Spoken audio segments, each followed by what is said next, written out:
The Nevada desert had seen plenty of fools chase glory on its salt flats, but nobody had ever shown up like this. A beat-up pickup truck pulling a covered trailer that looked like it belonged in a salvage yard, driven by a man nobody recognized, with a little boy riding shotgun eating a gas station sandwich. The crowd didn't ignore him. They laughed at him. And the loudest laugh of all came from the woman who owned the fastest cars on Earth. She thought she was watching a desperate man's last mistake. She had no idea she was watching history. If you want to see how this ends, hit like, drop your city in the comments, and let's see how far this story travels.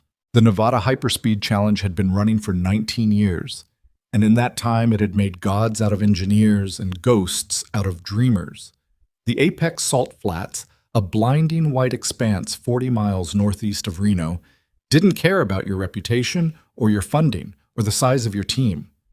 The flats were indifferent in the way only nature and mathematics can be. You either went fast enough or you didn't. The record board kept honest count. By 8 in the morning on the first day of this year's event, the paddock already smelled like burned rubber, hydraulic fluid, and money. Serious money. Factory-backed teams from Stuttgart and Maranello had arrived the week before with semi-trucks the size of small apartment buildings, each one containing a single car, and a crew of 22 technicians who communicated with their home bases in real time via encrypted satellite uplinks. A team out of Tokyo had brought a hydrogen-electric hybrid that reportedly cost $60 million to develop and looked like something NASA had misplaced. The spectator stands along the eastern barrier were already filling up, and the media platforms above the timing zone were stacked with camera rigs from 3 continents. This was the place where the automotive world came to prove itself. And then, just after 9:15, a faded red pickup truck turned through the competitor's entrance pulling a single-axle trailer. The trailer was covered in a canvas tarp that had seen better decades. Parts of it were secured with bungee cords.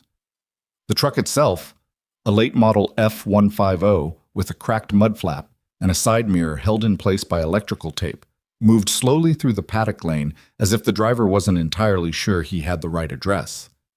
People noticed. In the way that people notice something wrong at a formal dinner.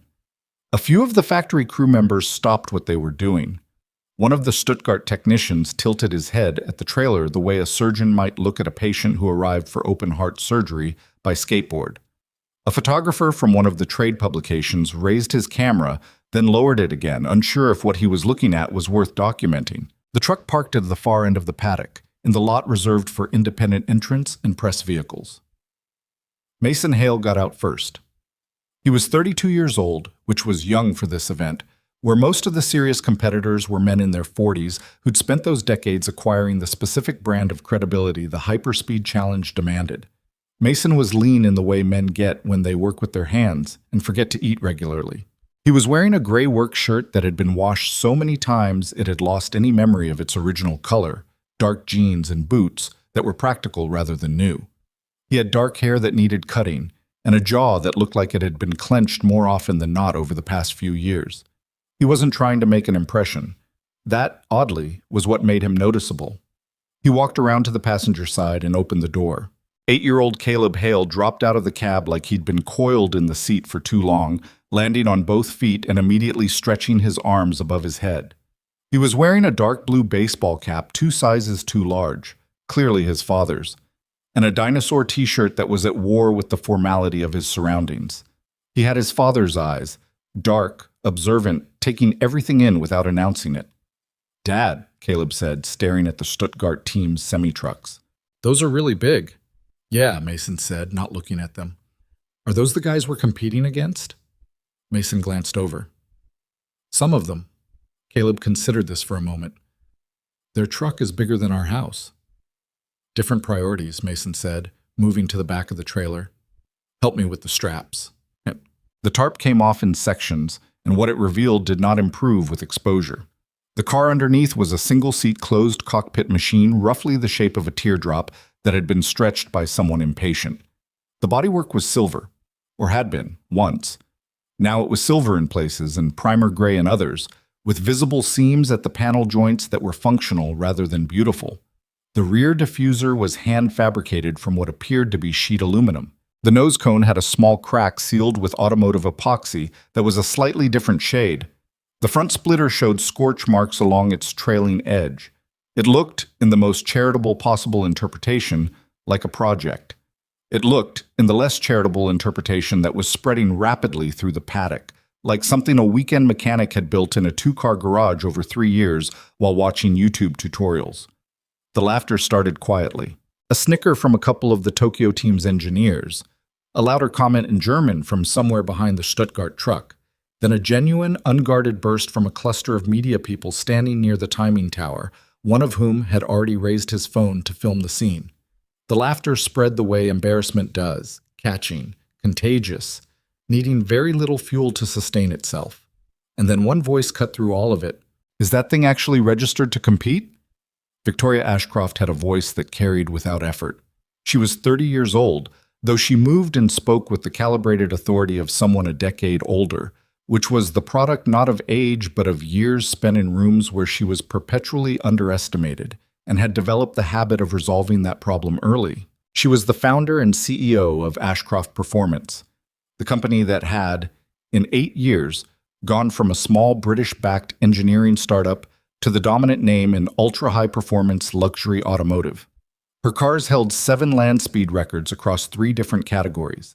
She had 2 of them on the paddock right now, each attended by a crew that operated with the silence and precision of a military unit. She was standing at the edge of the paddock lane with 2 members of her senior team, her head of engineering, a methodical Scottish woman named Fiona Carruth, and her chief legal strategist, a tightly wound man named Gerald Price, who wore sunglasses indoors and outdoors with equal commitment. Both of them were carrying tablets. Victoria wasn't carrying anything, which was a kind of statement. She had dark auburn hair pulled back, expensive sunglasses, and the kind of posture that comes from never having decided whether the world was worth impressing, but choosing to look like it anyway. She was looking at Mason's car with an expression that hadn't quite settled into amusement yet, but was heading there. Mason looked up from where he was crouching beside the trailer hitch. He looked at her for a moment without any particular reaction, then went back to what he was doing. "Sir?" Victoria stepped closer, and several people nearby moved slightly to give this interaction more space, the way people do when they sense a spectacle forming. "I'm genuinely asking, is that vehicle registered?" "Entry number 47, Mason said without looking up. "Independent competitor class." "I see." She looked at the car again. "What, specifically, is it meant to do today?" "Run the course." One of the Stuttgart engineers had drifted over. 2 of the media people. The photographer had his camera up now. The moment had acquired its own gravity. Victoria tilted her head. There was something in her expression that wasn't simply amusement. There was genuine curiosity in it, the kind she didn't always bother to hide when something surprised her, even unpleasantly.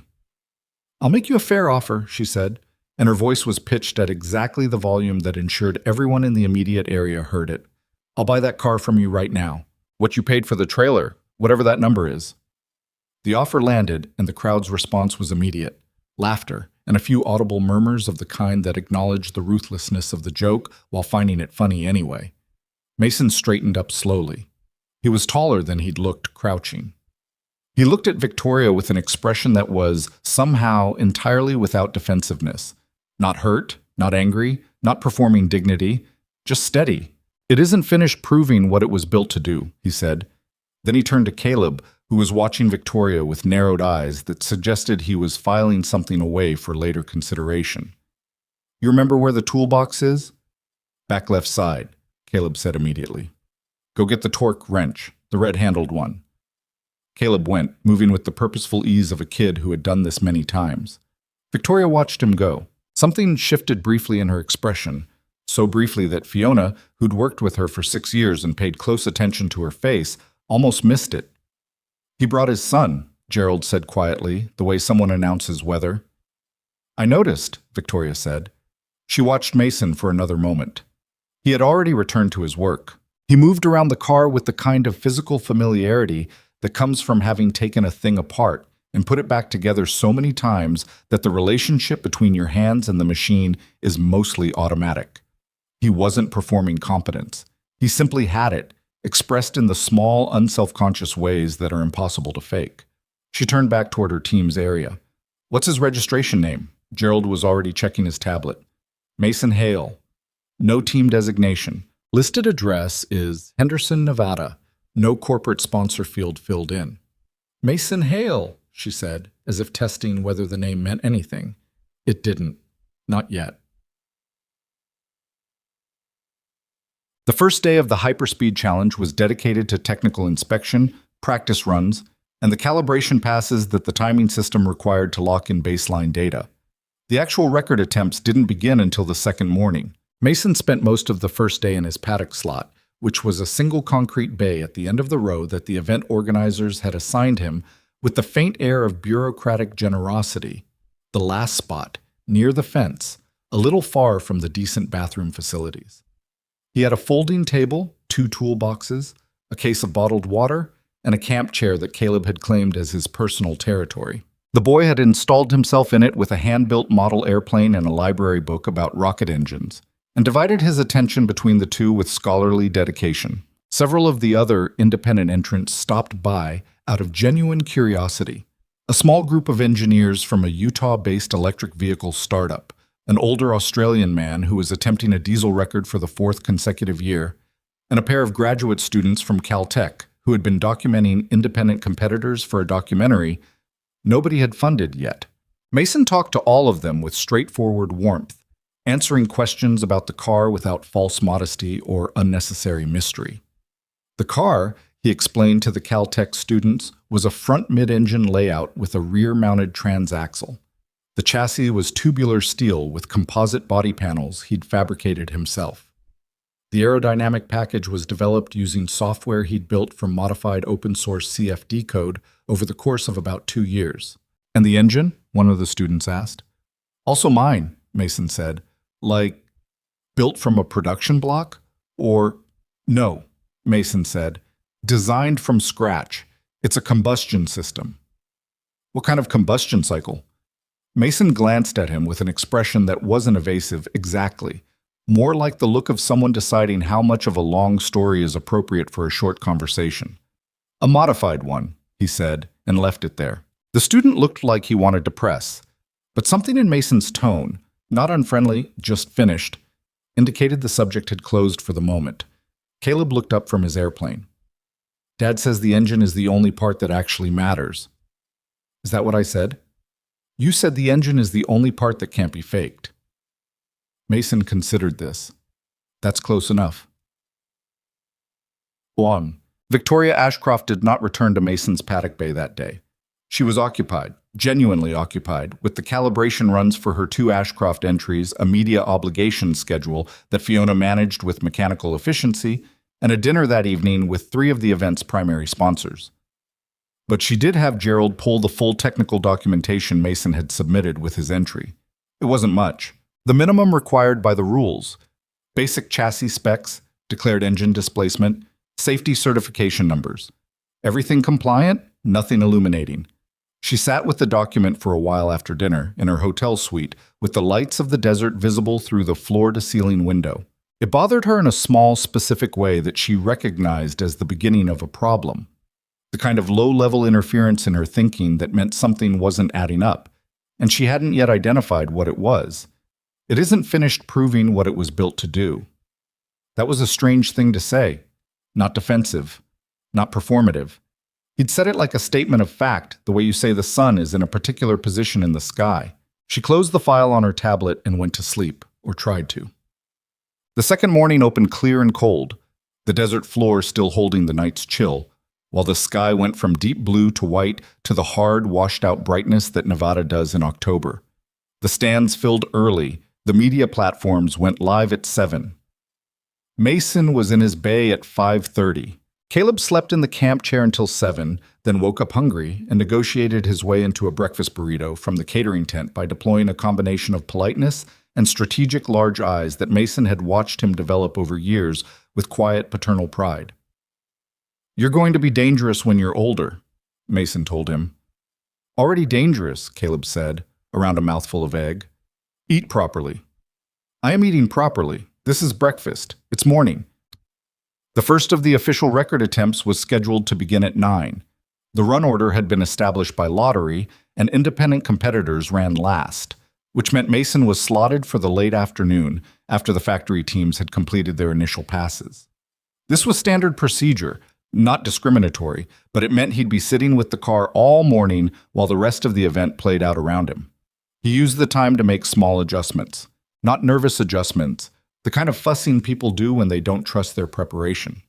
These were deliberate ones, the product of calculations he'd been running in his head since he'd arrived. The morning temperature affected the density of the air by a measurable amount.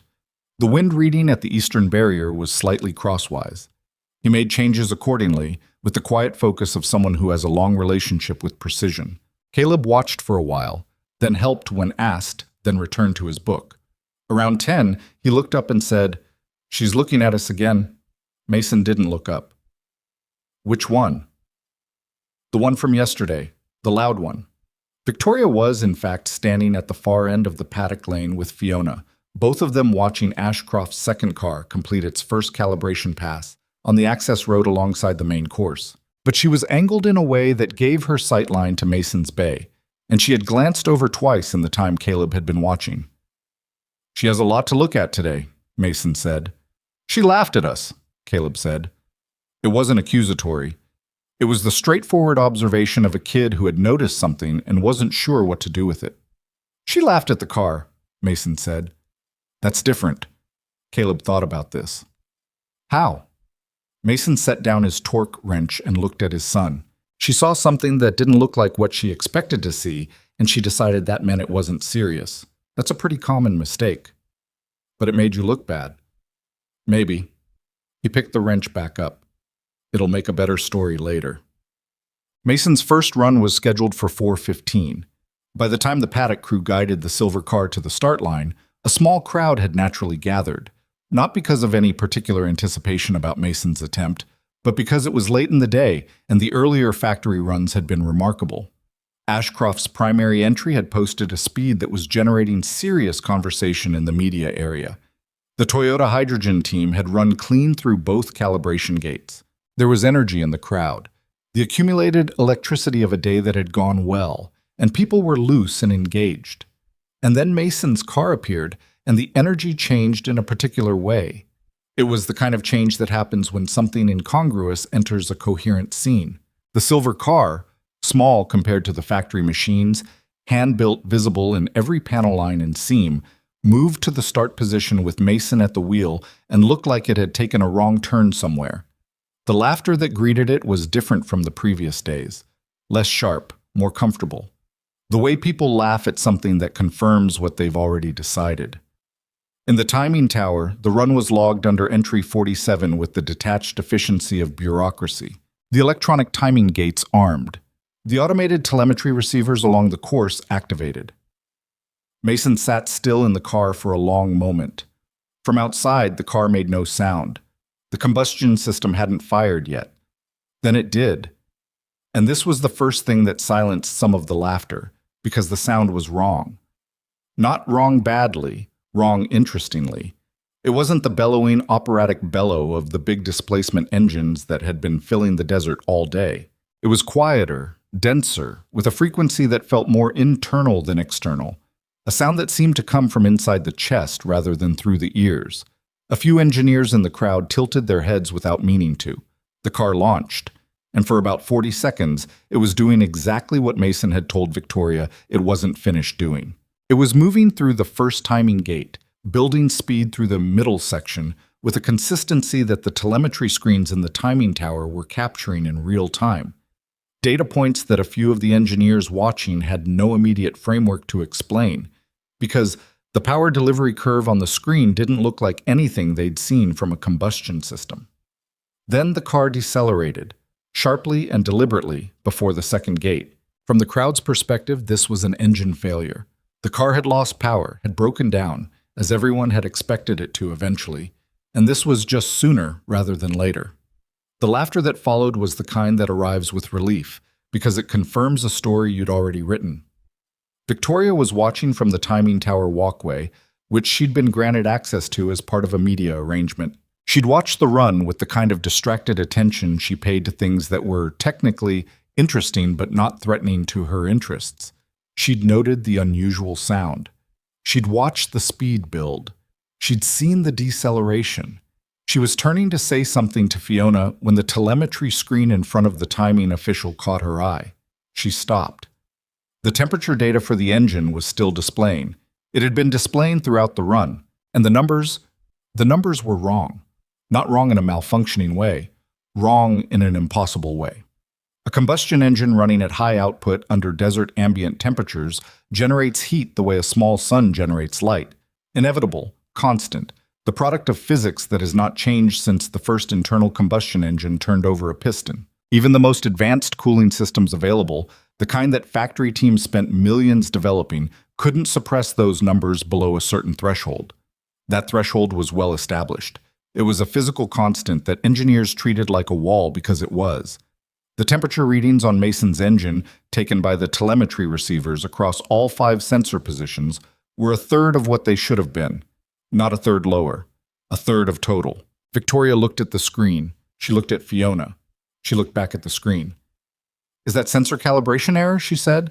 Fiona was already pulling up the data on her tablet, having noticed the same thing. 5 independent sensors, Fiona said quietly, all showing the same range. Calibration error on 5 separate receivers at the same time is functionally impossible, Victoria finished. She was staring at this data with the expression she normally reserved for engineering problems that required her full attention, focused, narrowed, the social performance gone completely.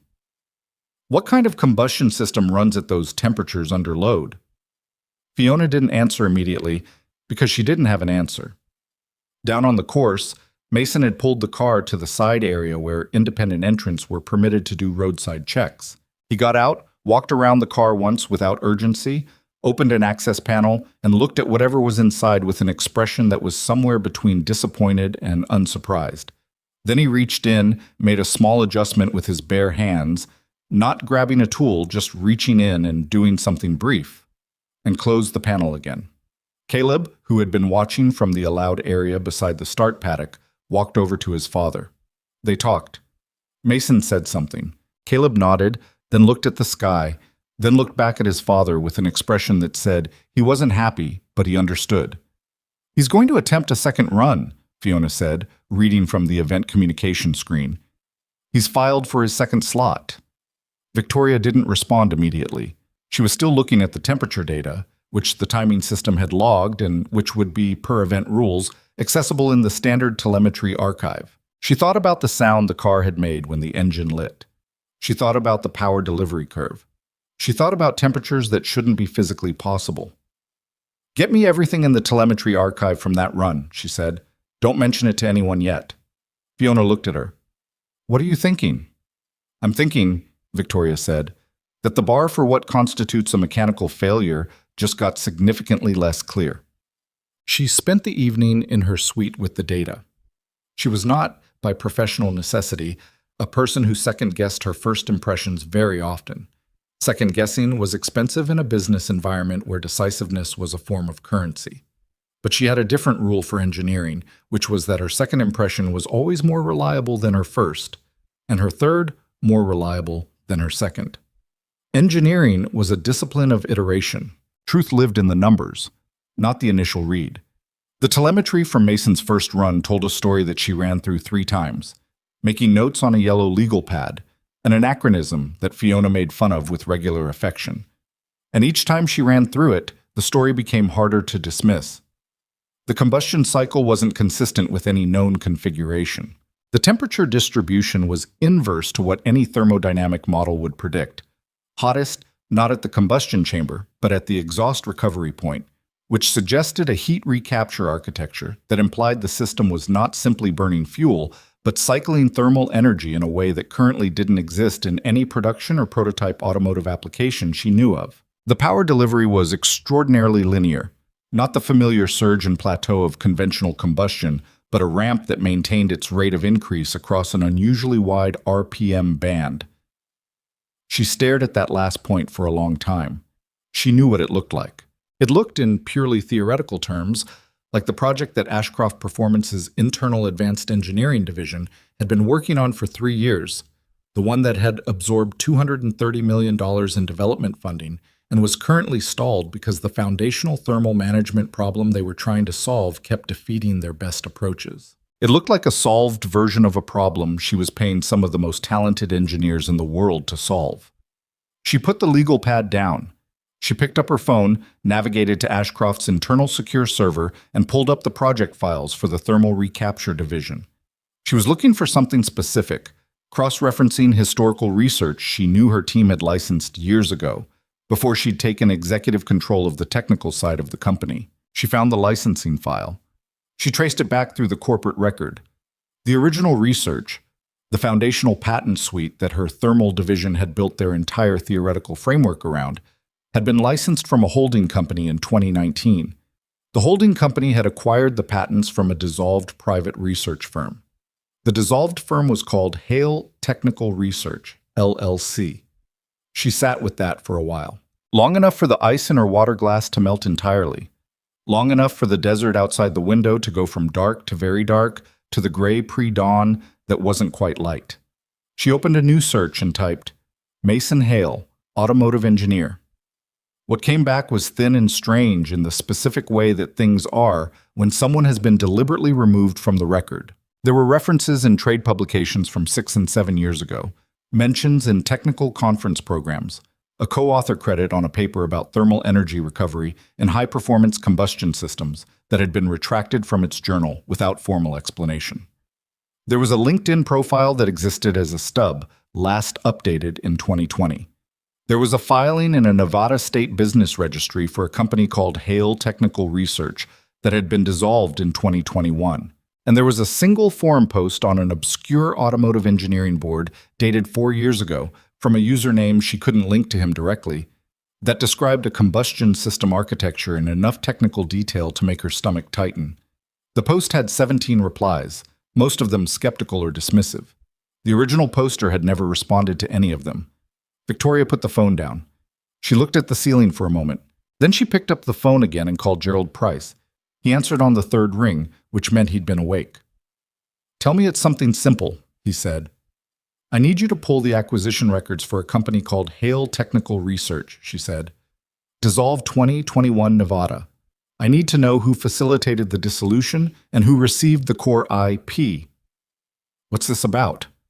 "I don't know yet," she said. "That's the problem." What? In the morning, Mason was already at the car. He'd slept in his truck. She found this out from the event crew who'd seen the light on in the cab around midnight and early morning. Caleb had presumably slept in the back seat. The boy was now sitting on the tool chest eating a granola bar and doing something on a small battered tablet, and Mason was underneath the car on a mechanic's creeper, visible only from the knees down. Victoria walked over. She was alone, which was deliberate. Coming without Fiona and Gerald changed the character of the approach, and she needed this to be a different kind of conversation than yesterday's. She stood at the edge of the paddock bay. "Mr. Hale." The sound of a ratchet stopped. A pause. "Ms. Ashcroft." He knew who she was. Of course he did. She waited, and after a moment he rolled out from under the car. He sat up on the creeper, wrench in hand, and looked at her with the same steady, undefensive expression he'd worn yesterday. Up close, she could see that he was tired, but not the frantic, badly slept tired of someone who'd been panicking. The settled, low-grade tired of someone who'd been working. "I looked at the telemetry from your first run," she said. Something changed in his expression, small but present. He didn't ask how she'd accessed it, because it was a matter of public record in the event archive. But he understood immediately what she was telling him. "And," he said, "the thermal readings don't correspond to any combustion system I can identify," she said. "I want to understand what I'm looking at." He studied her for a moment. He seemed to be making a calculation, not whether she was telling the truth, but something more complex than that. Something about what her telling the truth meant in this specific context. "You're looking at 6 years of work," he said finally. "What was the failure in the first run?" "Wasn't a failure," he said. "I shut it down." She blinked. "You deliberately—" "There was a data inconsistency I needed to verify. If I'd run it through, I'd have gotten the speed, but the data would have been contaminated." He said this without any of the preachiness that sometimes accompanies technical virtue. Just a flat statement of priorities. "The speed isn't the point." Caleb, from his perch on the tool chest, said, "The point is the proof." He didn't look up from his tablet. Dad says if you can't prove how you did it, you didn't really do it. Victoria looked at the boy. He met her eyes briefly, with the direct, slightly evaluating gaze of a child who has decided to form his own opinion about someone. He's right, Mason said. He stood up from the creeper, and he was taller than she'd registered before, or perhaps just differently imposing, the height of someone comfortable in it rather than using it. The record is evidence. The engineering is the thing. I can't let one compromise the other. She wanted to ask the full question. The question about Hale Technical Research, about the patents, about how much of what her company had spent $230 million trying to solve was a problem he'd already solved 6 years ago and had subsequently lost possession of. But she wasn't ready to ask it yet, because she needed more of Gerald's information before she could ask it, without revealing that the question might incriminate her own organization. "What time is your second run?" she said instead. "Tomorrow. First independent slot, 8:45. She nodded. "I'll be watching the telemetry." "I know," he said. She turned to leave, then stopped. She wasn't sure what made her say the next thing. Some combination of the previous night's reading and the fact that the boy was sitting there, watching her with those careful eyes. "I want to apologize," she said, "for yesterday. The comment about the trailer." Mason looked at her for a moment with an expression she couldn't immediately parse. Not surprised, not forgiving, not dismissive. Somewhere in between all of those, in the complicated country of someone who has decided that acceptance of an apology is a more complex transaction than it appears. "You didn't know," he said. "I made a point of not knowing," she said. "That's different." He looked at her for a long moment. Then he said, "Yeah, it is." She walked back toward her own team's area. Behind her, she heard Caleb say, in a low voice that was clearly meant to be private, but carried in the desert air, "That was different." And Mason, also quietly, "Yeah, give her credit for it." That evening, Gerald Price arrived at her suite with 2 things: a glass of bourbon that he poured for himself without being invited, and a manila folder that he set on the coffee table with the careful deliberateness of someone placing an object they're not sure how to handle. "Start with the summary," she said. He sat down. He looked at the folder. He looked at her. The IP acquisition from Hale Technical Research was structured as a distressed asset purchase, he said. The dissolution was engineered. There were 2 senior executives in our advanced engineering division who facilitated the process through a subsidiary company that they'd set up privately, without disclosure to the board or to your office. She felt very still. "Names," he told her. Both of them were people she'd trusted. One had been with Ashcroft since the first year. They structured it so the patents fed into the thermal division project, Gerald continued. But the originating research was never attributed.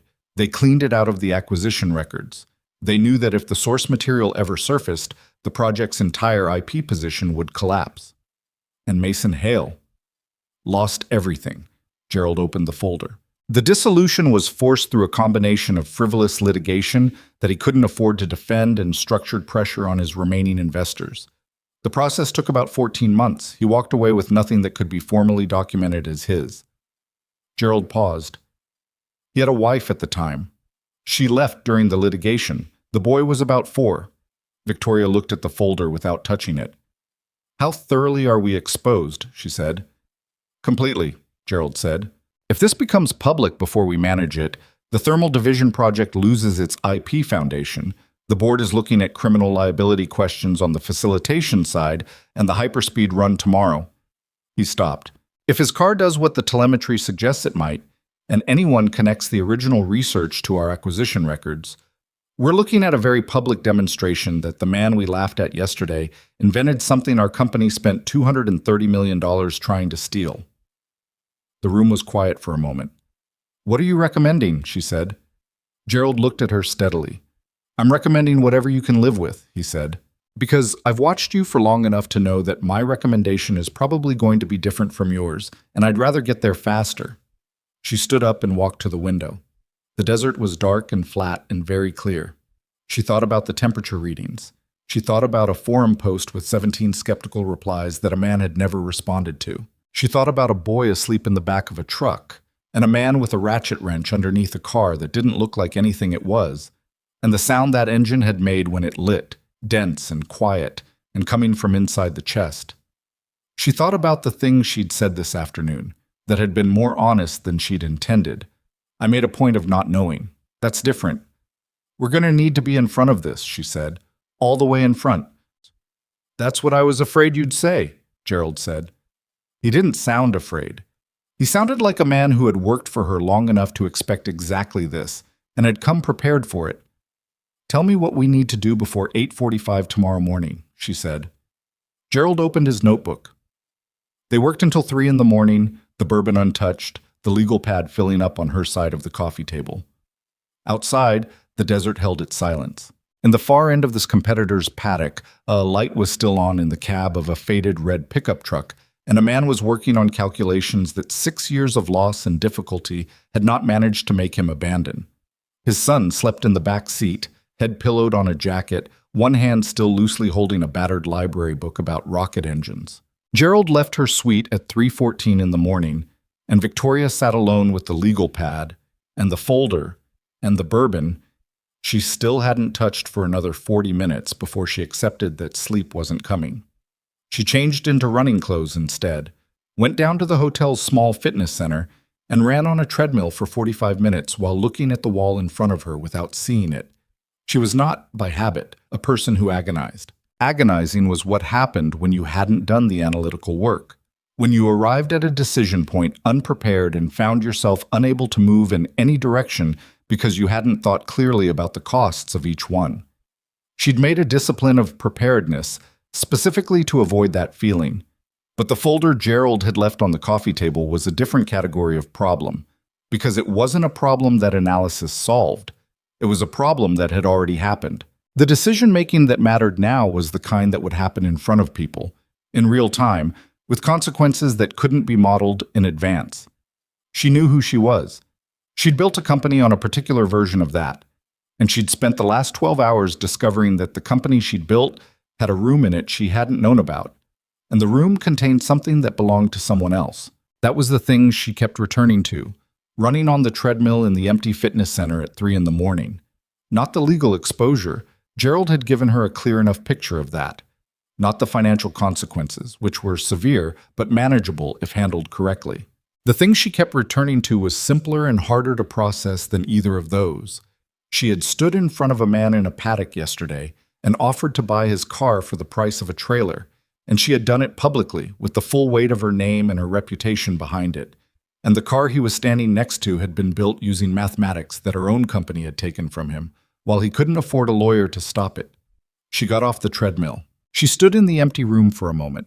Then she went back upstairs, showered, made coffee from the room's machine, and opened her laptop. She had 4 hours before Mason Hale's second run. She intended to spend them productively. The paddock at 6:30 in the morning had a different quality than it did in the middle of the day. Quieter, more honest. The competitive performance stripped away by the fact that it was too early and too cold for performance. Mechanics moved between bays with the purposeful slowness of people on their first cup of coffee. A pair of birds had found something interesting near the Stuttgart team's rear axle. The sky was the flat, colorless gray that comes before the desert sun asserts itself. Victoria walked the paddock lane with her hands in the pockets of her jacket. She wasn't looking for anything specific. She told herself she was doing a walkthrough, which was something she did at every event, looking at the field from ground level, getting a feel for the day. She was actually walking toward Mason's Bay, and she knew it. He was there. Of course he was there. The camp chair was occupied again by Caleb, who appeared to be asleep sitting up, his baseball cap pulled low over his face. Mason was sitting on an overturned equipment crate beside the car, drinking coffee from a thermos, looking at nothing in particular with the concentrated, slightly vacant expression of someone doing complex arithmetic in their head. He looked up when she was close. He didn't look surprised. "Early for a walk-through," he said. "I don't sleep well at events," she said, which was true as far as it went. He offered the thermos toward her, a straightforward gesture with no particular subtext. She hesitated. It was a stranger's coffee from a shared container, and she had a fully loaded espresso machine in her suite, and then took it and drank. It was strong and a little bitter and very good, which surprised her in a small, specific way. "Good coffee," she said, handing it back. "Only thing I'm reliable about," he said. She stood there a moment. He didn't seem uncomfortable with her presence, but he also wasn't performing ease. He was simply letting her be there, which was a thing people rarely did around her without either trying to get something or trying to prove something. "Can I ask you a technical question?" she said. "You can ask." The thermal readings from yesterday's run. The temperature distribution was inverted from what standard combustion models would predict. She watched his face as she said it. "That's not a calibration error." He looked at her over the rim of the thermos. "No," he said. "It's not." "What are you recovering?" He was quiet for a moment. She had the sense she was being measured. Not for trustworthiness exactly, but for something more specific. Whether she was asking because she already knew and wanted to see what he'd say, or because she genuinely didn't understand and wanted to. "Think of it as a closed thermal loop," he said finally. "The heat that a standard combustion system expels as waste radiates into the environment, goes out through the exhaust. I'm capturing it and feeding it back into the cycle. Not all of it. You can't recover all of it without breaking thermodynamic law, but enough of it that the net thermal output is substantially lower, and the effective energy conversion rate is substantially higher." She absorbed this. "That's been theorized." "Yes," he said. "The implementation problem has always been the cycling architecture, managing the phase states at operating temperature without the recovery system becoming the heat source." "Yes," he said again. "How did you solve it?" He looked at her for a long moment. Caleb stirred in the camp chair, adjusted his cap without waking, and settled again. "I solved it," Mason said, "about 6 years ago." The sentence landed in the space between them with the weight of everything she'd read last night behind it. She heard it not as an accusation. His tone wasn't accusatory. It was just flat and factual. But she felt it that way regardless. Because she knew what 6 years ago meant in the context of Hale technical research, and a dissolution that had been engineered by people she'd trusted. "I know," she said. That one surprised him. She saw it. A small shift in his stillness. A recalibration. He looked at her with different attention now. The kind that comes when a conversation stops being what you thought it was and becomes something else. "How much do you know it?" he said. "Enough," she said, "and I'm working on the rest." He was quiet for a moment. In the far end of the paddock, one of the factory teams was firing a test cycle. The familiar thunder of a high-displacement engine that sounded enormous and ordinary after the memory of the sound Mason's car had made yesterday. "Are you telling me this as a competitor?" he said. "Or as the person whose company has my research?" "I didn't know about the research," she said. "I want you to hear that clearly. I'm not asking you to believe it yet. I'm just saying it." He looked at her for a long time. Whatever he was deciding about her, he was taking his time with it, not out of drama, but because it was worth taking time about. "I believe you didn't authorize it," he said finally. "People who authorize that kind of thing don't come to the paddock at 6:30 in the morning to say they didn't. That's a limited form of trust. It's the form I've got right now," he said. "You want more, you'll have to come back later." Caleb's voice came from under the baseball cap, sleepy and unexpected. "She came back. That's something." Mason looked at his son. Caleb had not visibly moved. The cap was still pulled low. "I thought you were asleep," Mason said. "I was listening," Caleb said. "That's different." Victoria looked at the boy. At the deliberate stillness, the small, careful face beneath the oversized cap, and felt something complicated and unannounced. Not sentiment exactly. More like recognition of a person who'd had to learn things earlier than they should have. "He's not wrong," she said. Mason glanced at her. Something in his expression had shifted very slightly. Not warmth, not yet, but the thing that comes before warmth when the person has been careful about warmth for a long time. "No," he said. He usually isn't. What? By 8 o'clock, the day had assembled itself into something with genuine stakes.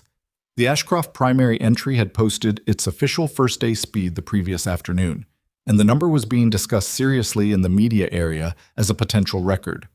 The Toyota Hydrogen team had experienced a sensor issue overnight that had set their morning back by 2 hours. The independent class entries were slotted to run starting at 8:45, and Mason's was first. The paddock had filled in. The stands were fuller than they'd been yesterday. Word moved around events like this the way it moves around any closed community, through fragments and inference, and the particular telephone game of competitive environments.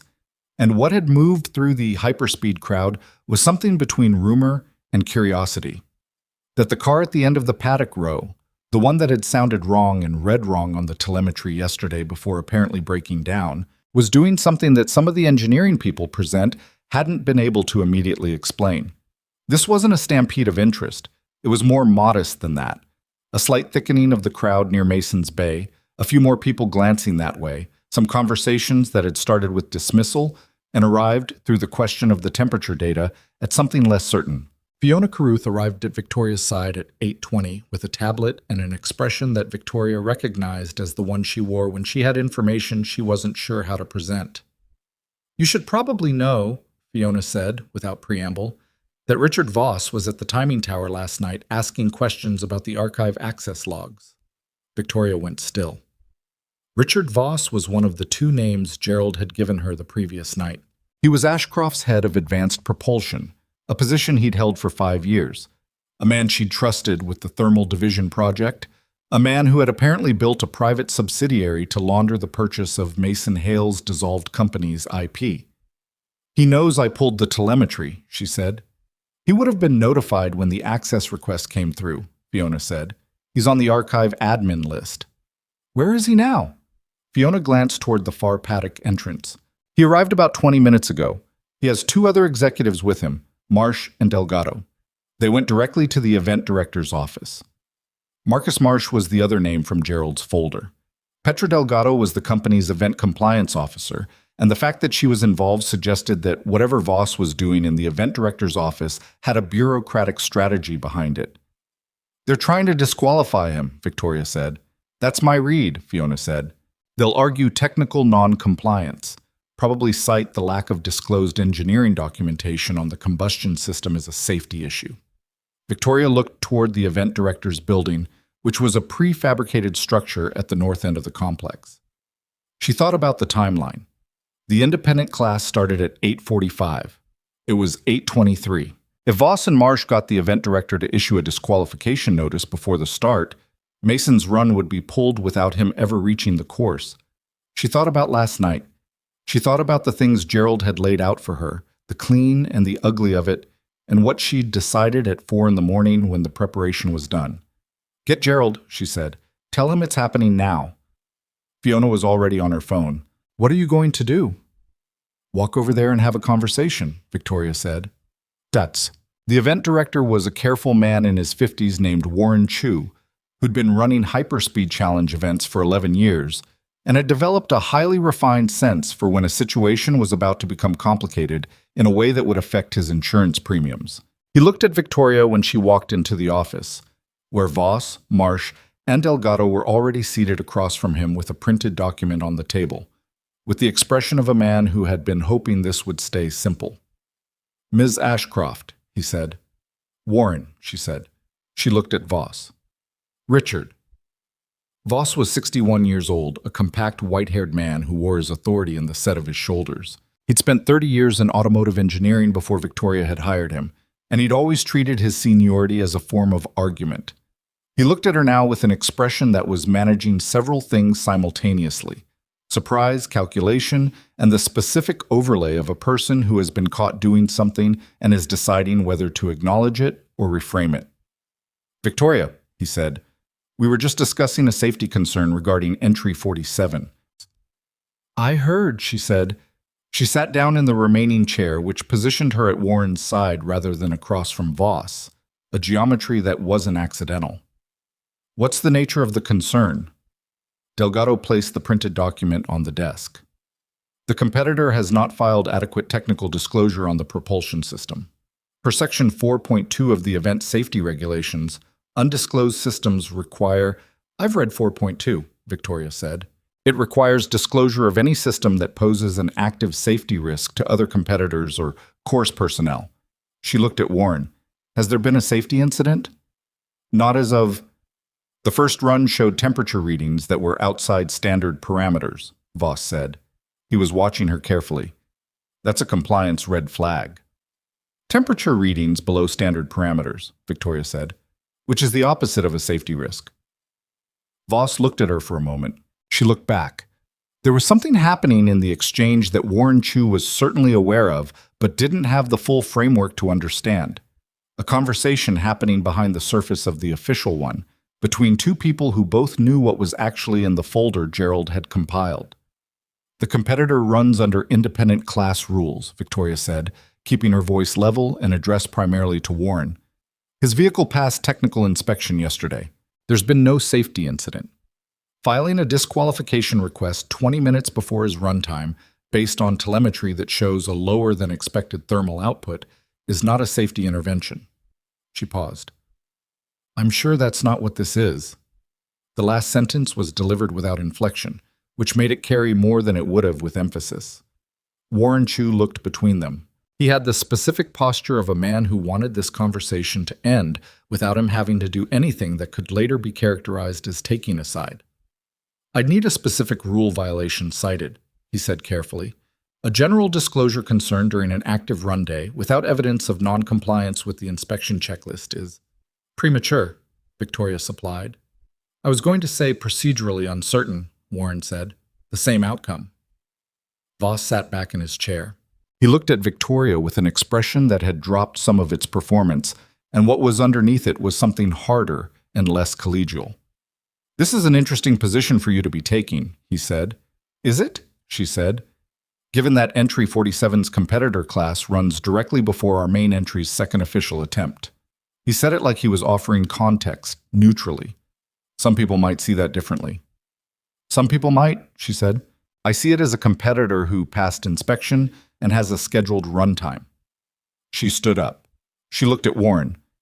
If there's a legitimate compliance issue that emerges, I'm confident you'll handle it appropriately. Is there anything else? Warren shook his head, looking thoroughly relieved to have been given an exit. She walked out of the building into the desert morning, and she was 200 feet from the door when she heard Voss behind her. Victoria. She stopped. She turned around. He was standing in the doorway. He looked, for the first time, like a man who was measuring costs. You're making a mistake, he said. That's always a possibility, she said. But not this time. She walked back toward the paddock. At 8:39, Gerald reached her by phone with a voice that carried the specific clipped quality of a man who'd been working fast. I've sent the summary documentation to the event's independent legal observer and to 2 senior board members, he said. They know enough to know something is happening. Not the full picture yet, but enough to freeze any board-level interference with today's run. And Voss? He's made 3 calls in the last 20 minutes that I can track through company servers. 1 to Marsh, 1 to an outside number I'm still identifying, and 1 to our corporate comms director. A pause. The comms call worries me. If they're trying to get ahead of a narrative, then we get ahead of it first, she said.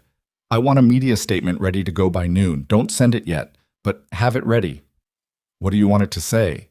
She thought for a moment. That Ashcroft Performance is cooperating fully with an internal review of historical IP acquisition practices. That we take attribution integrity seriously. That any findings will be made public promptly. She paused. Don't mention Mason Hale by name yet. That's his story to tell. Gerald was quiet for a moment. You understand what a statement like that does to the Thermal Division project? Yes, she said. 230 million. Gerald? I know, he said. I know. It'll be ready. She put the phone in her pocket. She was back at the paddock entrance. Through the chain-link fence, she could see Mason guiding the silver car toward the course access road with the deliberate focus of someone who had been waiting a long time for a particular moment and was being careful not to rush it now that it was here. Caleb was walking beside the car, one hand resting on the rear quarter panel, not pushing or guiding, just touching, the way a kid keeps contact with something important. He was saying something to his father. Mason glanced down at him, said something back, and Caleb nodded and dropped his hand as they reached the official access boundary. The boy stood at the boundary line and watched the car move forward without him. He put his hands in the pockets of his jeans. He looked smaller in that moment than he had all morning. Victoria found herself walking over. She stood next to Caleb at the boundary line. He glanced at her, registered her presence, and looked back at the car. He said I can't come past here, Caleb said. Rules, Victoria said. Rules, Caleb agreed, with a child-specific tone for adult impositions that are technically reasonable and personally annoying. They stood in silence for a moment.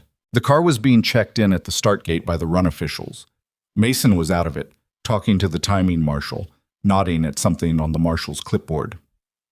He built that engine in our garage, Caleb said. He wasn't talking to her particularly, more like narrating to the air. We lived in Henderson, small house. The garage was the big part. A pause. I used to fall asleep in there sometimes when he was working late. He'd put a sleeping bag on the old couch and let me stay. Victoria looked at the boy's profile.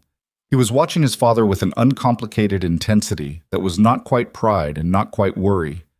Something between the two that didn't have a clean name. How long ago did you move out of Henderson? She said.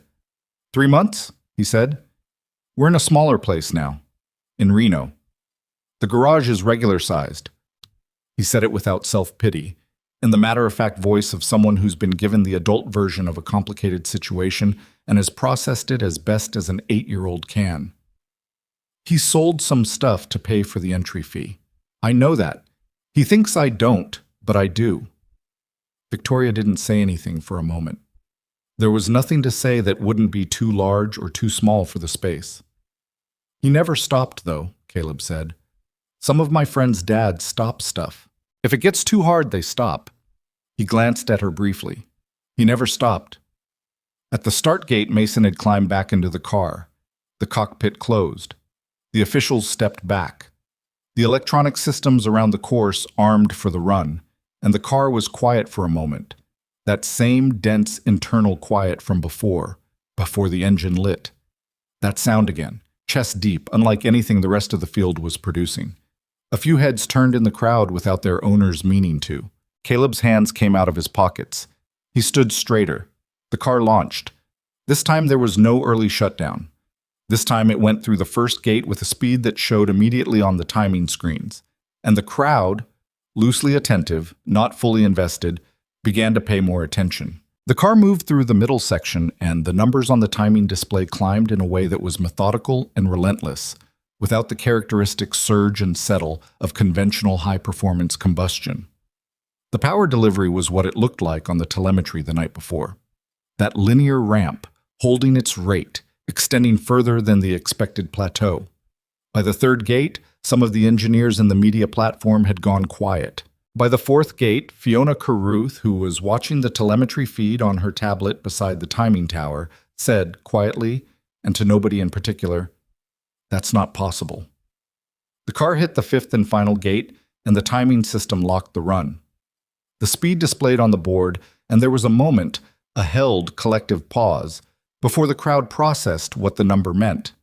It was faster than anything in the independent class had ever run at this event. It was faster than 3 of the 5 factory class entries from the previous day. It wasn't a record. Not yet. The record attempt was in a different category and a different run. But it was a demonstration that was harder to laugh at than a trailer. Caleb made a sound beside her. Not a shout, not a celebration. Just a short, compressed exhale of someone who's been holding their breath and is trying to hold it together now that they don't have to anymore. Victoria looked at the timing board. She looked at the number. She looked at it for a long time. It wasn't the number she was thinking about. It was the temperature data that Fiona was already pulling up on the tablet. The thermal readings from this run, clean and complete and impossible, according to every engineering principle Victoria had spent 20 years building a company around. Readings that told a story about a system that worked, that demonstrably, measurably, publicly worked, and that it existed in full 6 years ago in a small garage in Henderson, Nevada, before people with more lawyers than principals had decided to take it. She thought about Richard Voss sitting in Warren Chu's office 20 minutes ago with a printed document and a compliance argument and the specific agenda of a man trying to bury something before it surfaced. She thought about what was in Gerald's folder. She thought about Caleb saying he never stopped with the matter-of-fact certainty of a kid who had watched his father not stop for what was probably the entirety of his conscious memory. Down at the end of the course, the silver car was coasting through the deceleration zone. In the paddock, several people who had laughed 2 days ago were looking at the timing board and not laughing now. Gerald's voice came through her phone with a single sentence. Voss just left the premises. His badge was deactivated 10 minutes ago. Marsh as well. How? She said. Board member intervention, Gerald said. The two I contacted this morning. Apparently the summary documentation was sufficient. Where did they go? Don't know yet, he said. But I'd start being careful. She put the phone away. Fiona was at her elbow, tablet in hand, showing her the complete thermal analysis from the second run. The numbers were even cleaner than the first. Full data set, no interruption, every sensor reading consistent and complete. The record attempt is tomorrow, Fiona said quietly. Main class, full course. I know, Victoria said. If he runs like this on the full course, I know, Victoria said again. Down at the course end, the silver car had stopped. Mason climbed out. Even at this distance, across the salt flat, he moved the way he always moved, without announcement, without theater. He stood beside the car and looked down the course he'd just run, the way you look at something you've been working toward for a long time when you've finally done the thing, and the feeling is less triumphant than you expected and more complicated because you've been carrying it so long that setting it down even partway is disorienting. Caleb, beside Victoria, exhaled again. Then he said very quietly, more to himself than to her, Okay. Victoria looked at the timing board one more time. Then she looked at the phone in her hand and at Gerald's number on the screen, and at the statement he was drafting that would, when it went out, begin a process that she couldn't control and couldn't take back. She typed a single word to him, ready. She put the phone away and walked toward the course end to meet Mason Hale at the deceleration zone, because whatever came next, it was going to require being in the same place as the truth, which was something she'd always believed and was now being asked to act on in a way that cost something real. The desert sun was fully up now, white and flat and merciless, burning the shadows off the salt flats until there was nothing left but the open ground and the man standing beside a silver car, waiting to see who was coming. Mason was still standing beside the car when Victoria reached the deceleration zone. The run officials had completed their post-run inspection and moved off, leaving him alone with the vehicle and the particular silence that follows something significant. He had a water bottle in one hand and was looking at the timing data on the small dash-mounted screen inside the cockpit with the expression of a man running a mental audit. Not celebrating, just checking, the way you check a calculation twice, not because you doubt it, but because the habit of verification is how you got to be right in the first place. He looked up when she was close. He registered her expression, which apparently told him something, because he straightened slightly. Something happened, he said. It wasn't a question. Several things, she said. Walk with me. They moved away from the car toward the side barrier, out of earshot of the officials working the end zone. She told him about Voss and Marsh, about the disqualification attempt that morning, about the board members Gerald had contacted. She told him about the folder. Not all of it, but enough. She told him about the holding company, the dissolution, the licensed patents. She watched his face as she talked. He didn't interrupt. He didn't react in the ways she'd expected. No visible anger, no sharp intake of breath. He got very still, in the way she'd noticed he got still when something required his full internal processing. His jaw tightened once and then relaxed. That was the only visible sign. When she was done, he stood quietly for a moment. The holding company, he said. What was it called? Meridian Technical Holdings, she said. It was incorporated 6 weeks before your dissolution filing. He nodded slowly, as if a number he'd been carrying had just been confirmed. I always knew someone had engineered it, he said. I didn't know it was that organized. I'm sorry, she said. He looked at her. You said that already. In the paddock yesterday. I know. I'm saying it again because the first time I was apologizing for something I said. This time I'm apologizing for something my company did. He was quiet for a moment. Those aren't the same apology, he said. No, she agreed. They're not. He looked out across the flat. The sun was high enough now to make the salt surface shimmer at the edges where the light bent. Somewhere behind them, the next independent class entry was being staged at the start gate. My wife left during the litigation, he said. Not as an accusation. just a fact being placed in context. She wasn't wrong to. I was barely present. I was spending every hour either fighting the case or trying to protect the research so that the case would even mean something. I was 31% of a husband and probably less of a father. He paused. Caleb was 4. He doesn't remember most of that year. I'm glad he doesn't. Victoria said nothing. I rebuilt everything from notes I'd kept separately, he said. Personal notebooks. Nothing that had been in the company's system. Took me 3 years to get back to where I was before the dissolution, and another 2 to finish the development. The car has been drivable for 8 months. He looked at the silver machine sitting at the end of the course. I came here because it was the only forum where the results would be public and independently verified. I needed it on record somewhere that couldn't be quietly removed. That's why you shut down the first run, she said. You wanted clean data. I needed the proof to be unimpeachable, he said.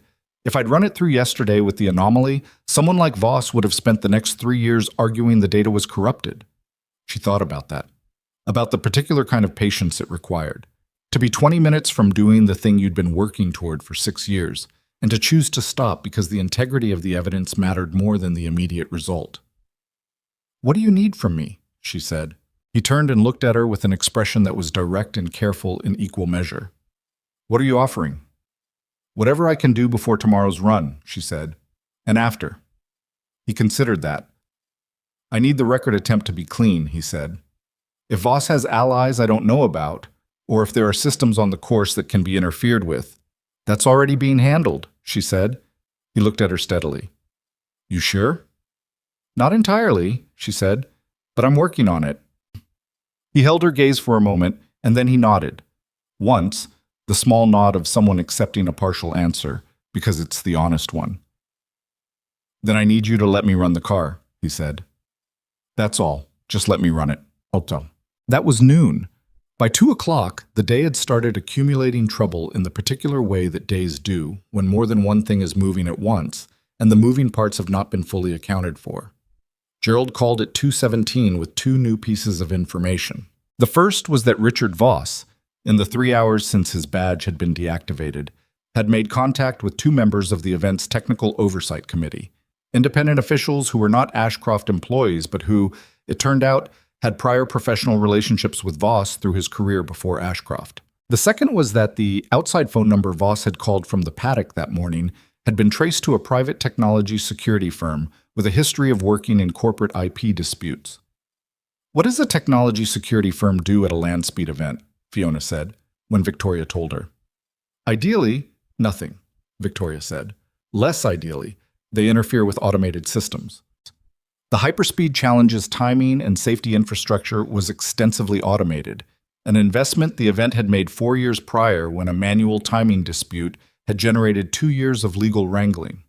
The current system used a network of interconnected electronic gates, a centralized stability monitoring platform that tracked surface conditions in real time, and an automated emergency cutoff protocol that could halt a run if any safety parameter fell outside its defined range. It was a good system.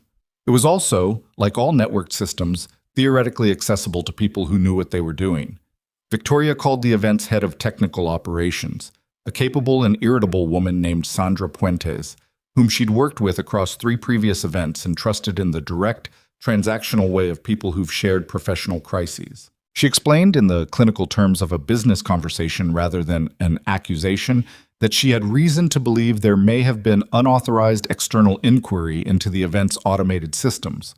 Sandra's response was immediate and unambiguous. You'd better not be telling me someone messed with my infrastructure. I'm telling you to check, Victoria said. I'm going to check right now while you're on this phone and you're going to stay on, Sandra said. Victoria stayed on. The check took 22 minutes. Victoria stood in the narrow corridor behind the timing tower, phone to her ear, watching the desert through a small, dusty window and keeping her face neutral in case anyone walked by. Sandra came back on with a voice that had gone carefully flat, the voice of someone managing a significant amount of controlled fury. The stability monitoring calibration parameters have been adjusted, she said, on 3 of the 5 sensor zones for the main course. The adjustments are subtle enough that a standard pre-run check wouldn't have flagged them. They'd have triggered false positive emergency cutoffs on any run that hit above a certain speed threshold. How high a threshold? Victoria said. High enough to be outside normal range for most entries, Sandra said. Low enough that a car running at record attempt speed would trip it. There was a pause. When were the adjustments made, Victoria said, based on the system log sometime between 11 p.m. last night and 4 this morning. Can you restore the original calibration? Already doing it, Sandra said. But, Victoria, this is not a minor thing. This is criminal interference with safety-critical infrastructure. The run tomorrow. I know, Victoria said. I'm required to report this to the event director and to the Independent Safety Commission. Yes, Victoria said. I'd like to be there when you do. Done. Warren Chu's expression when Victoria and Sandra Puentes walked into his office at 3:45 was the expression of a man who had now definitively determined that this was not going to be a normal event year. He listened to Sandra's technical report without interrupting. He looked at the documentation she'd printed. He looked at Victoria. You knew about this, he said to Victoria. I had a concern, she said. Sandra verified it. And the personnel you believe are responsible have already left the premises, she said. 2 of them are Ashcroft executives. I've suspended them pending investigation. I've also notified the board and our legal team. Warren sat back. He was a careful man, and careful men are at their best when a situation rewards carefulness, when the right move is the precise, unhurried, methodical one. He looked like he was doing a version of that now. What are you asking me to do? He said. I'm asking you to disconnect the automated systems for tomorrow's main class runs, Victoria said. Run under full manual timing and independent supervision, no networked infrastructure for the record attempt runs. Warren looked at Sandra. Is that operationally feasible? We've done it before, Sandra said. It means stationing timing officials at every gate. It means the data is slightly less precise. We're talking margin of error in thousandths of a second rather than millionths, still fully certified by the governing body. She paused. It also means nobody can manipulate a calibration parameter from a laptop in a parking lot. It protects the integrity of every entry today, Victoria added, not just the one that was targeted. Warren was quiet for a moment. If I do this, I'm publicly acknowledging that the automated system was compromised. Yes, Victoria said, because it was. Another pause. The announcement will raise questions about who was responsible, which I'll address publicly, Victoria said. That's not your burden to carry.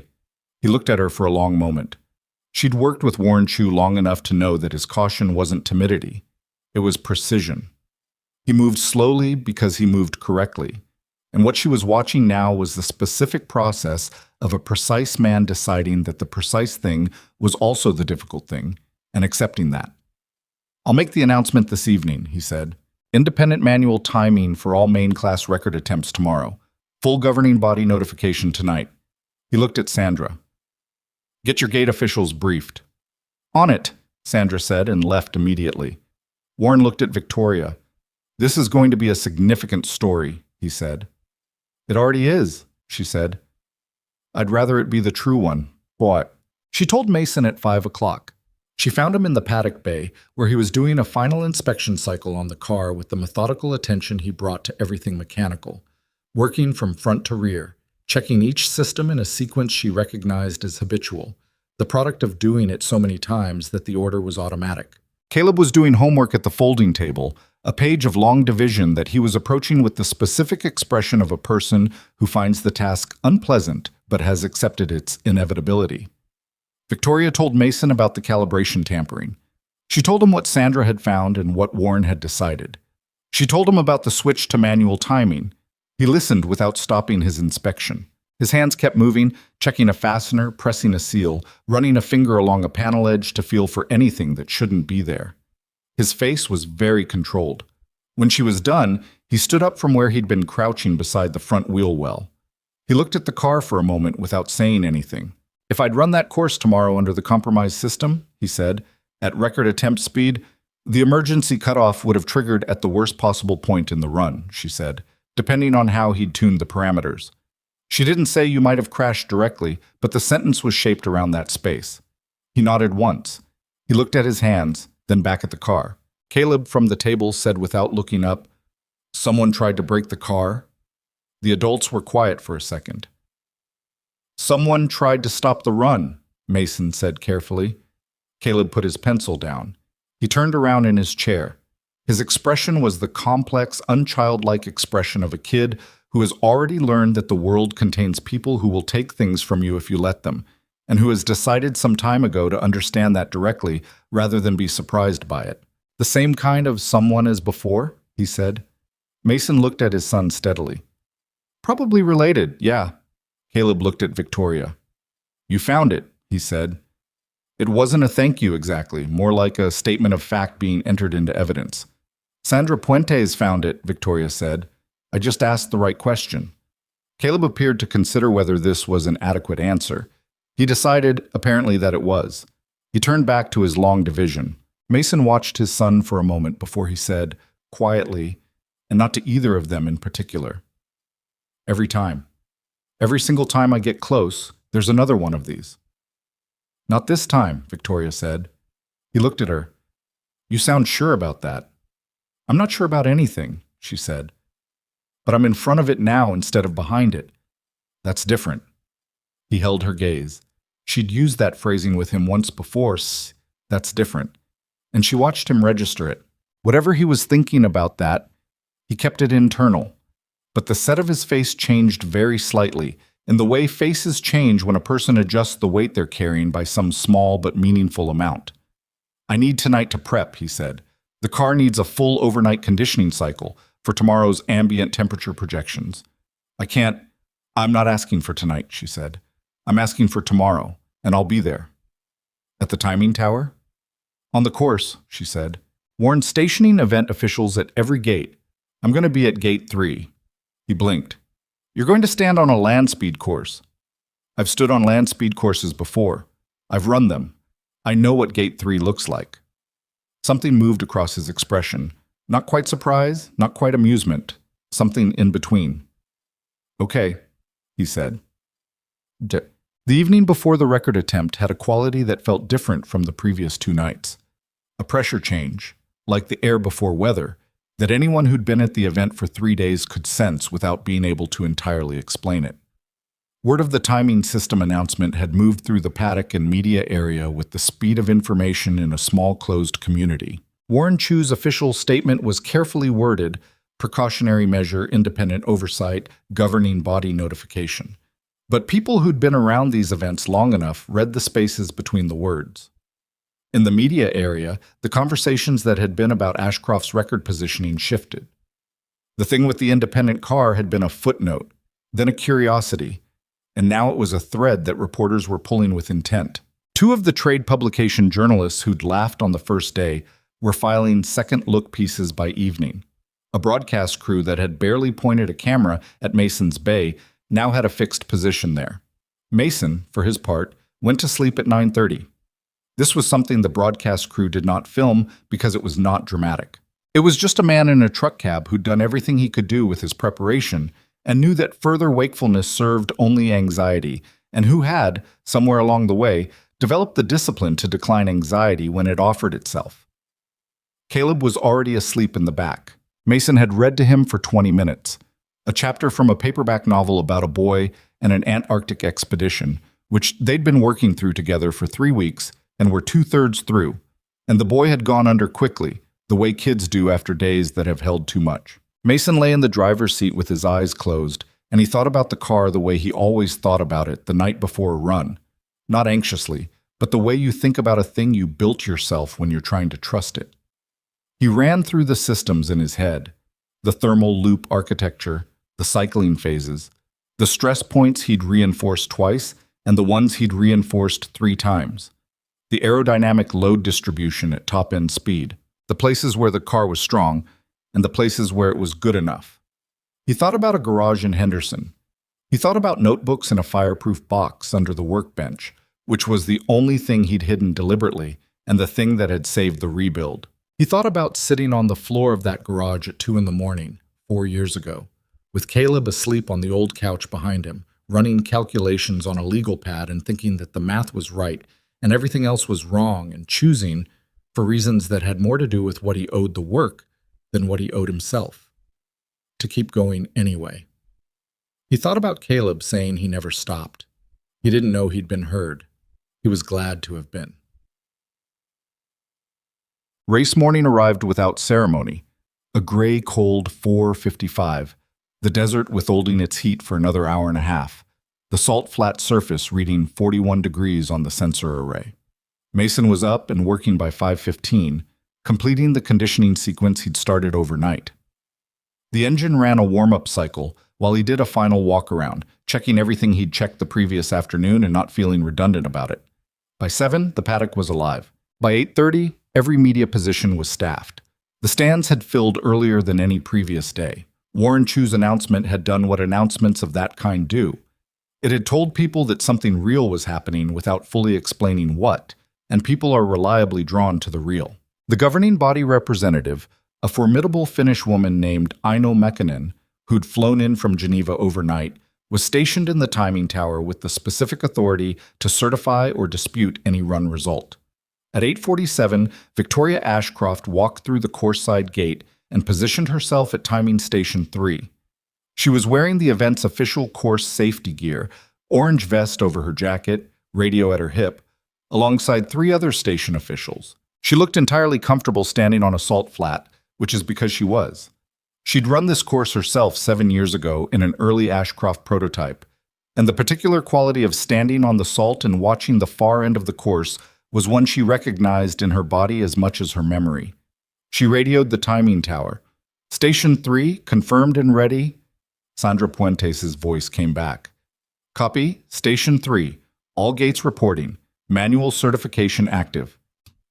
At Station 5, the farthest point, the governing body observer checked in. At Station 2, Warren Chu himself had elected to stand post. At Station 4, Fiona Carruth, who had, when Victoria had asked for volunteers, looked at her with an expression that said of course before she'd finished the sentence. At the start gate, the silver car was in position. From where Victoria stood, it was 200 meters away, small against the scale of the flat, the desert, the sky. Silver and hand-built and cracked epoxy nose and primer gray panel and every other thing it was that it hadn't been hiding. She could see Mason in the cockpit. She could not see his face through the polycarbonate canopy, but she knew his posture from 3 days of watching him. The stillness, the internal quality of his attention, the way he inhabited a vehicle, the way some people inhabit a room, completely, without performance. She pressed the radio button. "Hail, this is Ashcroft, Station 3. All systems clear this end." A pause. Then his voice through the radio, level and calm. "Copy." A beat. "Thanks," he said. "Just that." She released the button. In the stands, she knew, Caleb was watching from the designated spectator area, as high up as the seating went, with the clearest sightline available to an 8-year-old who had negotiated his position with the focused determination of someone who understood that this particular moment was not one to watch from the ground. The start sequence began. The countdown clock above the gate showed 3 minutes. The radio traffic went to essential only. The flat went quiet in the way it goes quiet when everyone present understands simultaneously that something is about to happen that cannot be revised. 2 minutes. Victoria looked down the course. She thought about the temperature readings that had stopped her in the timing tower 2 days ago. She thought about the forum post with 17 skeptical replies. She thought about the folder and the names in it, and the $230 million, and a garage in Henderson, and a boy asleep on a couch while his father ran calculations that should have changed the industry. She thought about what it costs to build a thing correctly when the world is not set up to reward that. 1 minute. The radio crackled. Aino Mekkonen from the tower, crisp and precise. "Governing body certification active. All stations confirm." One by one, the stations confirmed. Warren, Fiona, the station officials, Victoria last. Station 3, confirmed. The countdown reached 0. The car launched, and for the first half second, it was simply fast, the observable surface fact of a machine moving quickly.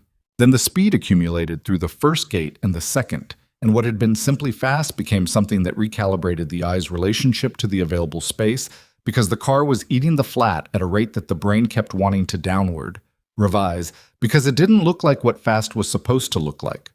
It looked clean, not smooth, clean, like a calculation arriving at its answer. Victoria tracked it through the second gate. She saw it through her own stretch, of course. The third gate, which she was standing beside, and the car came through it with a sound that hit her in the chest before her ears had processed it, and she thought, involuntarily, there it is. The thermal system, the tight, dense frequency of it, the sound of energy being used rather than wasted. She'd heard it 3 times now, and it still recalibrated something. Through the fourth gate, through the fifth, the electronic timing board at the far end of the course, manual fed now by human officials, took 4 seconds to display. The longest 4 seconds in the desert. The number appeared. It sat on the board for a moment in the particular silence that follows a large fact before the crowd has processed it. Then the crowd processed it, and the silence ended. The number on the board was not simply fast, it was 12-year record-breaking fast. It was faster than the record that had stood since a German factory team had run this course on a perfect day with $60 million behind them. It was faster by a margin that was not luck or conditions or the particular alignment of wind and temperature. It was faster by the kind of margin that comes from engineering that is genuinely better, not incrementally better, but categorically different in the specific way that happens once every several decades when someone solves a problem that everyone else has been working around. Aino Makinen's voice came through the radio, even and formal. Run complete. Timing certified. All gate readings confirmed. Record under governing body review. A pause that was institutional rather than personal. Preliminary result stands. Victoria stood at Station 3 with the radio in her hand and the salt flat under her feet and the number on the board at the far end of the course, and she felt something that she wasn't prepared for and didn't immediately know what to call. Not pride because it wasn't hers, and not simple satisfaction because it was larger than that. Something closer to what you feel when you've been wrong about something important, and the wrongness has finally been corrected in a way that's visible and permanent and can't be quietly removed from the record. Down at the deceleration end, the silver car was slowing. It came to a stop. The cockpit opened. Mason Hale got out. He stood beside the car on the salt flat in the washed-out morning light, and he didn't raise his arms or pump his fist or do any of the things that people do when they've just broken a 12-year world record. He stood there.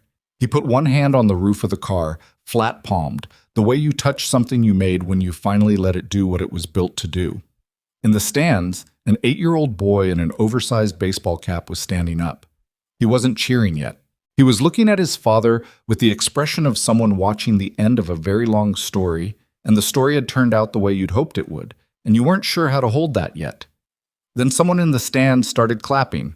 Then someone else. Then it spread the way real things spread. Not the polite performative applause of a crowd that's going through the motions, but the uneven, building, genuine response of people who've witnessed something they didn't fully expect and are being honest about it with their hands. Caleb sat down. He put his face in his hands for a moment. Not crying, just somewhere private. Then he looked up and found the car on the flat and his father standing beside it, and he kept looking, and he didn't look away. Victoria's radio clicked. Sandra Puentes from the Operations Center. Victoria, you need to come back in. She released the station gate and started walking toward the paddock. Voss? She said into the radio. No, Sandra said. Not Voss. A pause. The media. They've been pulling archive records for the last 20 minutes. They have enough to know there's a story, and they're going to break it with or without you. Another pause. You have maybe 30 minutes before it's public on every platform. Victoria kept walking. The salt crunched under her feet, even and flat, the same surface it had always been. Tell them I'm coming, she said. The media briefing room at the Hyperspeed Challenge was a converted equipment storage space that smelled like old coffee and industrial cleaner and had fluorescent lighting that made everyone look slightly unwell. It held 40 people comfortably and was now holding 63, with another dozen standing in the corridor outside with their phones raised, recording through the open door. Victoria stood at the front of the room with Gerald to her left and Warren Chu to her right, and she looked at the assembled press with the expression she'd spent years developing for exactly this kind of moment. Composed without being closed, present without being performed. She had her notes in her hand. She didn't look at them. I'll make a statement and then take questions, she said. I'm going to ask you to let me finish the statement before you start, because the full picture matters, and the pieces of it are going to be easier to understand in sequence. The room settled. Cameras were running. 3 separate live stream indicators were visible from where she stood. She started talking. She told them about the internal review Gerald had initiated. She told them about Meridian Technical Holdings and the dissolution of Hale Technical Research. She told them about Richard Voss and Marcus Marsh and the private subsidiary and the IP acquisition that had been structured to bypass board oversight and executive disclosure. She told them about the calibration tampering Sandra Puentes had discovered in the timing system.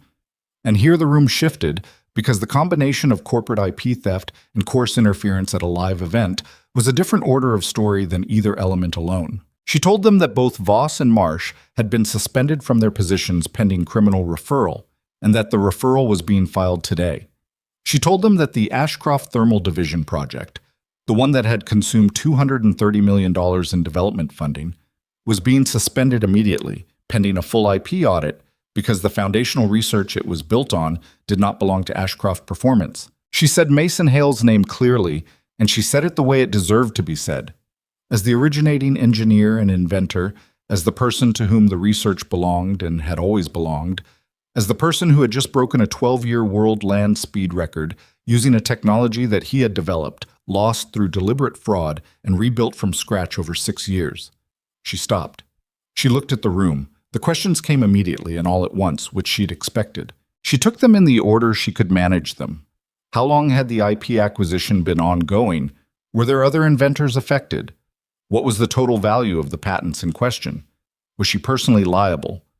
Would she be stepping down? That last one came from a reporter in the second row who asked it with the specific directness of someone who's decided that the most pointed question is the most useful one. No, Victoria said. I won't be stepping down. I didn't authorize this. I wasn't aware of it, and the moment I became aware of it, I took action. I'm not going to pretend the company doesn't have a serious problem here, because it does. But the problem was created by specific individuals acting outside their authority and against the company's stated values.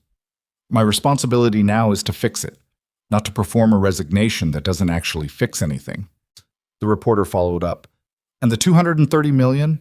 That's a question for the board and our shareholders, she said. What I can tell you is that the development work built on Mr. Hale's research cannot proceed under the current IP structure, and it won't. Another reporter. Have you spoken with Mason Hale about compensation? That's a conversation for his legal representation and ours, she said. What I'll say publicly is that restoration of his professional reputation and his intellectual property rights is not a negotiating position. It's a baseline. The room was loud and tangled for another 10 minutes, and she stood in it and fielded what she could and deferred what required deferral. And through all of it, she kept the same particular quality of attention, present, honest, not managing so much as simply being there with the facts she had and the ones she didn't. When she finally stepped back, Warren Chu leaned close to her ear and said quietly, "That was either very brave or very stupid." "Probably both," she said. She found Mason an hour later, not at the paddock, but at the far end of the spectator area, away from the cameras that had migrated toward his bay like weather systems. He was sitting on a concrete barrier with Caleb beside him, and they were eating sandwiches. Just eating sandwiches, in the flat October sun, while the most significant day of Mason Hale's professional life continued to happen around them at a volume they'd apparently decided to be temporarily separate from. Victoria sat down on the barrier on Mason's other side. He glanced at her. He'd heard the briefing. It had been live-streamed, and Fiona had sent him the link with a single-sentence message that said, "You should watch this." But she didn't know how much of it he'd been able to process yet. "You hungry?" he said. "No," she said. He held out half his sandwich anyway. She took it because it seemed like the right response to the gesture, and ate a few bites without tasting much. It was turkey and something on bread from the catering tent. They sat there for a moment. The salt flat stretched out to the east, still bright in the midday light. Somewhere in the direction of the paddock, a camera crew was doing a stand-up in front of a timing board. "The governing body confirmed the record," Mason said. "Aino Makinen came down personally. It's official." "I heard," Victoria said. 12 years, he said. "Not with triumph. more with the quiet of someone setting down something that has been very heavy. Caleb was eating methodically, watching a small lizard that had appeared on a rock nearby with the focused interest of a child who has decided that this lizard is more interesting than the rest of what's happening. He had dried salt on the knees of his jeans from where he'd apparently been sitting at the edge of the access area earlier. "I watched the briefing," Mason said. "On Fiona's phone." But Victoria waited. "You didn't have to say my name," he said. "You could have announced the internal review without putting the specific attribution on record today. That would have been the more legally cautious version." "Yes," she said. "Why didn't you?" She thought about how to answer that honestly, which took a moment. "Because the cautious version leaves a gap," she said, "and gaps get filled by other people's narratives. I wanted the record to say clearly, in public, with cameras running, that Mason Hale invented this technology, and it was taken from him, and he rebuilt it, and brought it here and ran it in front of the world, and the world watched, and now everyone knows." She paused. "I didn't want there to be a version of the story where that got buried in a legal process for 2 years and came out in a settlement agreement with a non-disclosure clause." He was quiet. "Also," she said, "it was the right thing." He looked at her sideways. Something in his expression, the long habitual guardedness, shifted slightly. "You could have handled this a lot of other ways," he said. "I know. Most people in your position would have." "I know that too," she said. He looked out at the flat. "What do you want from me?" he said. It was the same question he'd asked her 2 days ago at the deceleration zone, but the register was different now.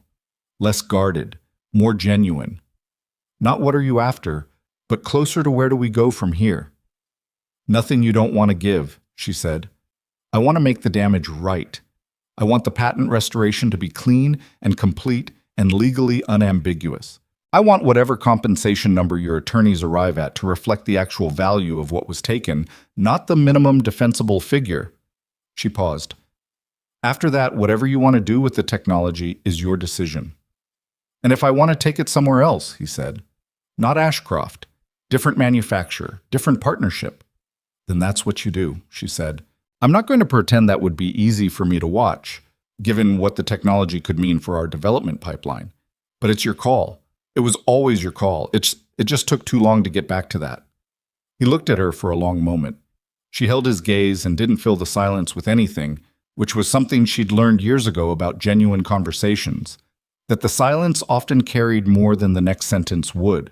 "I might want to hear what you're thinking," he said finally, "about the technology, what you'd do with it if I were involved." "Different question," she said. "Yeah," he said. "Different question."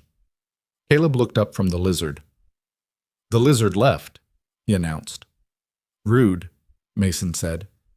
"It had somewhere to be," Caleb said philosophically, and went back to his sandwich. The afternoon was long and uneven, the way afternoons are when a significant event has happened in the morning, and the rest of the day has to be lived through in its wake.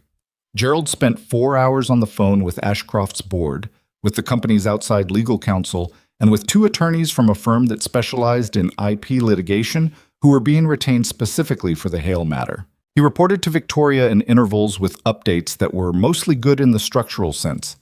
The board was supportive. The legal framework for the patent restoration was clear. The criminal referral for Voss and Marsh was filed with the Nevada Attorney General's office by 3 in the afternoon. And complicated in the human sense, which is that complicated things are still complicated even when they're going correctly. Voss and Marsh had, through their own legal representation, released a brief statement denying unauthorized conduct and characterizing the IP acquisition as standard industry practice. This was the statement of people who intended to fight, which Gerald had anticipated. Victoria read it and filed it in the category of things she couldn't control and therefore chose not to spend energy on. What she spent energy on instead was a 2-hour meeting with Sandra Puentes and the event's independent security consultant, working through the technical documentation of the timing system interference for the criminal referral. The outside number Voss had called that morning had been identified by Gerald's contacts, a technology security contractor who had done previous work for several automotive industry clients, and who was now, by the end of the afternoon, the subject of a separate inquiry. The conspiracy had more threads than she'd initially mapped, and following each one took time. At 5:15, Fiona appeared in the doorway of the room where Victoria was working and said, "You have a visitor." Her tone was the tone she used when the visitor was someone worth the interruption. Mason came in. He had Caleb with him, which was how Mason appeared almost everywhere, and Caleb had apparently decided that wherever they were going was interesting enough to be present for, and nobody had argued with him about this. Mason sat down across from Victoria. He put a manila folder on the table between them. It was his own folder, thinner than Gerald's, worn at the edges, the kind of folder that has been carried around for a while. "I've had legal representation for 2 years," he said, "since I finished the rebuild. I've been building the documentation in preparation for this." He nodded at the folder. "Everything is in there. The original research notebooks, the timeline of the dissolution, the filing records, the patent application dates. My attorney has the full copies. This is the working set." Victoria looked at the folder. She didn't open it yet. "Why are you giving me this now?" "Because we're going to need it to run parallel with whatever your legal team has," he said. "And because I've spent 6 years keeping this in a fireproof box under a workbench, and I'm done keeping it hidden." He said the last part without drama, just a statement about where he was and where he'd been. She opened the folder. She looked at the top document, the first page of a research notebook dated 8 years ago, in handwriting that was precise and unhurried, filled with equations and annotated diagrams, and the marginal notes of someone working through a problem in real time. "This is the original derivation," she said. "Yes," he said. She looked at it for a moment, not at the content, which she'd have to spend hours with properly, but at the fact of it. The physical evidence of 8 years ago, before any of the damage, before the dissolution and the litigation and the garage in Henderson and the sleeping bag on the couch. "Okay," she said. She closed the folder. "Our legal team should be in contact by tomorrow morning. I'm going to ask mine to prioritize the patent restoration above every other element of the case." He nodded. "There's one other thing I want to say," she said. She'd been thinking about how to say it for most of the afternoon. "The thermal division project, the $230 million. I'm not going to pretend that money evaporates cleanly. There are people who worked on that project in good faith, who did legitimate work, and their work has value even if the foundational IP doesn't belong to us. I intend to be honest with them and fair to them in how this is restructured." She paused. "But the project as it stood was built on your research, and whatever comes next that uses your research has to be built with you, not around you." Something in Mason's expression shifted. Not dramatically, because he wasn't a dramatic person, but enough. "That's the first time," he said, "in a very long time that someone in a position like yours has said something like that." "I know," she said. "I'm sorry it took this long." Caleb, who had been examining the room's fluorescent lighting with the systematic attention of someone conducting an informal assessment, looked down at them. "Are you two going to work together?" he said. Victoria looked at Mason. Mason looked at Caleb. "We're talking about it," he said. "Good," Caleb said. "She's smarter than she acted on the first day." Victoria laughed, genuinely, the short, involuntary kind that happens before you decide whether to. Mason looked briefly pained in the parental way. Caleb appeared entirely satisfied with this outcome. Woke. The evening broke open into something Victoria hadn't quite expected, which was that the story, the full shape of it, reached the world faster and larger than even the most realistic version of her anticipation had prepared her for. By 6 o'clock, 3 major automotive media outlets had published detailed pieces drawing on the briefing and public records. By 7, 2 mainstream news organizations had picked it up as a technology and business story, framing it around the arc of inventor versus corporation with the kind of narrative clarity that broad audiences respond to. By 8, it was in the national news cycle. What drove the coverage wasn't simply the corporate wrongdoing. There was enough of that in the world to make a single company's misbehavior a 2-day story at best. What drove it was the car, the run, the number on the board, the fact that a man had shown up at one of the most prestigious events in his field with a hand-built vehicle that looked like it had no business being there, and the vehicle had broken a 12-year record using technology that he'd invented, lost, and rebuilt alone. And the technology worked in the way that genuinely transformative things work, not incrementally, but categorically, in a way that made the previous understanding of the problem look incomplete rather than simply less advanced. People understood that story. It was specific and visible, and it had happened in front of cameras on a salt flat in Nevada. And it had a small kid in an oversized baseball cap standing in the spectator stands, and a silver car with primer gray patches, and a woman who had laughed at it on day one standing at timing gate 3 when the record broke. That last detail, Victoria at the gate, was something that several reporters had noted independently, and that had become a specific focal point in a way she hadn't anticipated. Fiona had sent her a message at 7:43 with a screen cap of a tweet that had 40,000 likes showing a still image from one of the gate cameras. Victoria in the orange safety vest, radio in hand, watching the car come through the third gate, with an expression that, she had to admit, looking at it, was unmistakably and unguardedly the expression of someone watching something they believe in. She looked at it for a while. Then she put the phone down. Gerald knocked and came in without waiting because, after 15 years of working together, it was an accepted protocol. He sat down and poured himself a glass of water and drank half of it before he said anything. He looked tired in the specific way of someone who'd been making difficult phone calls all day but had made them correctly. "Board call in the morning," he said. 9 o'clock. They want a full briefing on the legal exposure and the restructuring plan. "I'll be ready," she said. "Criminal referral has been acknowledged by the AG's office. They've indicated they're treating it seriously." He paused. Voss and Marsh's attorneys have been quiet since the initial statement. That usually means they're regrouping rather than escalating. "Or it means they're talking to prosecutors," she said. "Also possible." He looked at her. "How are you doing?" It was a question Gerald asked rarely, which was part of why she answered it honestly when he did. "I'm okay," she said. "Tired, a little wrung out, better than I expected to feel." "The statement today was the right call," he said. "I know."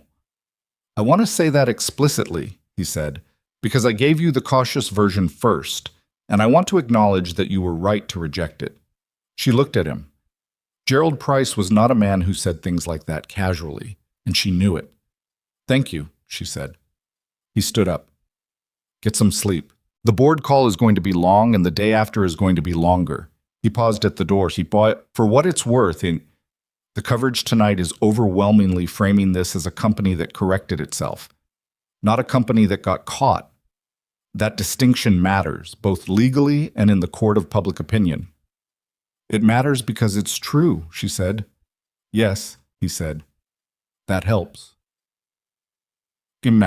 She went to sleep at 11 and woke at 6 with the clear, slightly unreal alertness that sometimes comes after days that have held too much. She lay in the dark for a moment and ran through what was true. The record was official, the criminal referral was filed, the board call was in 3 hours, the patent restoration process was beginning, and Mason Hale's name was on the front page of 4 major publications. She thought about something he'd said, standing at the deceleration zone 2 days ago. The speed isn't the point. She'd understood it technically then. The data was the evidence, the record was the vehicle, the engineering was the actual thing. But she understood it differently now, in the way you understand something differently after you've lived through the full shape of it rather than just the opening. The point had never been the record. The record was the proof that the thing was real. What was real was the work, the years of it, the notebooks, the thermal loop calculations, the rebuilt architecture from scratch, the sleeping bag on the couch in Henderson, the fireproof box, the boy eating a gas station sandwich in the passenger seat on the way to the most important day of his father's professional life. What was real was the refusal to stop when stopping would have been the rational choice, and the specific kind of stubbornness that looks irrational from the outside until the moment it turns out to have been the most correct thing in the room. She got up, she made coffee. She opened her laptop and pulled up the patent documentation from Mason's folder, which she'd had scanned the previous evening, and began reading from the beginning, from the first page of the original research notebook with the precise handwriting and the equations in the margins, with the focused, unhurried attention of someone who is finally reading a document they should have read years ago and intends to understand it properly. 6. The board call took 2 hours and 40 minutes.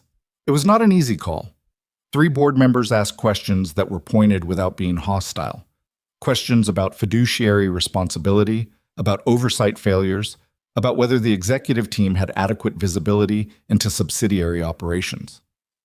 They were fair questions, and she answered them directly, including the answers that were uncomfortable. One board member, a veteran technology investor named Horace Blaine, who had been on the Ashcroft board since the second year and had the specific authority that comes from having backed something early, asked a question that was different from the others in its character. "Victoria," he said, "you had a window between when Gerald gave you the initial documentation and when you made the public statement where a managed disclosure would have limited the company's exposure significantly. You chose a full public statement instead. Walk me through that." She'd known someone would ask this. She'd thought about how to answer it honestly without it sounding like a prepared answer, which meant actually being honest rather than performing honesty. "I made a calculation," she said. "A managed disclosure protects the company's legal position in the short term and damages its moral position in the long term. A full disclosure does the opposite. And in an industry where what we sell is trust in our engineering, trust that what we say our cars can do is what they actually do. The moral position is the commercial position. They're not separable." She paused. Also, Mason Hale sat in his truck in a paddock for 3 days, with his kid, while the people responsible for what happened to him were in the same building trying to shut him out again. At some point, the right thing and the strategic thing converge, and you just do it. Horace Blaine was quiet for a moment. Then he said, "All right." 2 other board members asked follow-up questions. The call ended with the board authorizing the IP restoration process, the criminal referral support, and a restructuring review of the advanced engineering division. Nobody called for her resignation. The vote of confidence, when Horace called for it at the end, was not unanimous. 2 abstentions, which was honest, but it was sufficient. She closed the laptop. She sat in the quiet for a moment. Then she picked up her phone and sent Mason a text. "Board call done. Moving forward. Call me when you're ready to talk about what comes next." His reply came 8 minutes later. "I'll call at noon. Caleb says hi." She looked at that for a moment, then she typed back. "Tell him the lizard probably came back." 3 minutes later, from the phone, which she suspected was actually Caleb typing, "He says he knows. He's been watching." And the investigation that followed the event was not fast, because real investigations rarely are. It took 11 weeks for the forensic accounting firm Gerald retained to complete the full audit of the Meridian Technical Holdings acquisition trail. It took 14 weeks for the Nevada Attorney General's office to file formal charges against Richard Voss and Marcus Marsh, wire fraud, corporate espionage, and criminal interference with public safety infrastructure, the last charge related to the timing system tampering. The technology security contractor who'd done the physical access work on the core systems was charged separately and resolved his case early, cooperating with the prosecution in exchange for a reduced charge. The corporate losses were real and significant. The thermal division project's suspension cost Ashcroft an additional $43 million in wind-down expenses, on top of the original $230. 3 major development partnerships were put on hold pending the IP resolution. The company's stock price dropped 17% in the 10 days following the event, and recovered about 2/3 of that over the following 2 months, as the legal framework became clearer and the market processed the difference between a company in crisis and a company that had handled a crisis with some competence. The patent restoration was completed in 7 weeks. Mason's original IP portfolio, the foundational thermal recapture patents, the combustion cycle architecture, the thermal loop management system, was returned to him in full, with a financial settlement that his attorney characterized in a brief public statement as reflecting the actual commercial value of the technology rather than the minimum defensible amount. The precise number was not disclosed, per the agreement of both parties. It was enough. Victoria dissolved Ashcroft's Advanced Propulsion Division entirely. Not restructured, dissolved. The engineers who had worked on the thermal project in good faith were offered positions elsewhere in the company or generous severance packages, and most took the former. The division's infrastructure and non-contested IP were transferred to a newly established independent engineering entity, incorporated in Nevada, with a board that included Victoria, an independent technology governance representative, and, as the sole executive officer with full creative and intellectual authority, Mason Hale. She told him about the structure in a conference room in Reno 3 months after the event. It was a regular conference room in a regular building, not Ashcroft's headquarters, which had felt like the wrong venue for this particular conversation. Gerald was there. Mason's attorney, a focused woman named Renata Suarez, who had been fighting his corner since before the hyperspeed challenge, was there. Caleb was not, which was the one time in recent months Mason had appeared somewhere without him, and his absence made the room feel both more formal and slightly incomplete. Victoria pushed the organizational documents across the table. "Every patent you develop within this entity is yours," she said. "Exclusively. No licensing back to Ashcroft without your written authorization. No co-ownership clauses. No reversion provisions." Mason looked at the documents. He looked at his attorney. Renata was already reading, and after a moment she looked up with the expression of someone who has been reading contracts long enough to be surprised when they're clean, and this one apparently was. "What's Ashcroft's position?" Mason said. "Commercial partnership," Victoria said. "We have right of first offer on production licensing for any technology you develop that's applicable to performance automotive. That means you show us first, we have 30 days to negotiate, and if we can't agree on terms, you take it to market freely." She paused. "It's not ownership. It's a seat at the table, contingent on offering fair value." He sat with that. "And if I decide I don't want Ashcroft at the table?" "Then you don't call us," she said. "There's no enforcement mechanism, no penalty clause. If the partnership doesn't work, it doesn't work." She met his eyes. "I'm not interested in building another structure you can be trapped in. I'm interested in building one you'd want to stay in." Mason was quiet for a moment. He looked at the documents again, not reading them carefully, just looking at them the way you look at something to decide what it is in the simplest terms. "You're giving up a lot of control for a company your size," he said. "Yes," she said. "Why?" She'd thought about this answer too, and arrived at a simpler version than she expected. "Because the work is worth it," she said. "Not as an asset, as a thing in the world. What you built in that garage, what you proved on that flat, it matters. The efficiency gains alone, applied at scale, represent a meaningful change in how these machines use energy. That's not marketing language, that's just true." She paused. "And I'd rather be the company that worked alongside that than the company that spent $230 million trying to take it." He looked at her for a long time. Then he looked at Renata. "How long do you need?" he said. 2 days?" she said. "Maybe 3. He nodded. He stood up. He extended his hand across the table to Victoria, and she took it, and they shook hands the way people do when they've been through something complicated together, and are choosing, with full knowledge of what it costs, to go forward rather than back. "One thing," he said. "Yes," she said. "The first car we build under this entity," he said. "It doesn't get a brand name from Ashcroft. It doesn't carry your identity or mine. It carries the engineering, just the engineering." She considered that. "What do you want to call it?" He thought for a moment. A small, rare thing happened to his expression. Something close to humor, the dry, unsentimental kind. "I'll figure that out," he said. "I've got time now." Renata Suarez needed 2 days, not 3. She called Mason on a Tuesday morning in December, 4 months after the salt flat, and told him the documents were clean. Cleaner than she'd expected from a counterparty the size of Ashcroft Performance. And she'd been doing this long enough to know that clean documents from large companies were not accidents. They were decisions. Someone on the other side had decided to make this simple, and that decision had a name on it, and the name was Victoria Ashcroft. Mason listened to Renata's summary from the kitchen of the house he and Caleb had moved into 6 weeks earlier. It was a modest place on a quiet street in a neighborhood north of Reno. 3 bedrooms, a yard with 2 trees that had already lost their leaves for the winter, and a detached garage that was larger than the house's square footage suggested it should be, which was the feature that had determined the rental. The garage smelled like old motor oil and clean concrete and possibility, which were 3 of Mason's favorite things in combination. He stood at the kitchen counter with his coffee and listened to Renata run through the final provisions, and he asked 2 questions, and she answered both of them, and then he said, "Okay, let's sign it." Caleb came downstairs while he was still on the phone, appearing in the kitchen doorway in the disassembled way of a kid who is not fully committed to being awake yet. He was wearing pajamas that had rockets on them and had apparently slept on his face, based on the evidence.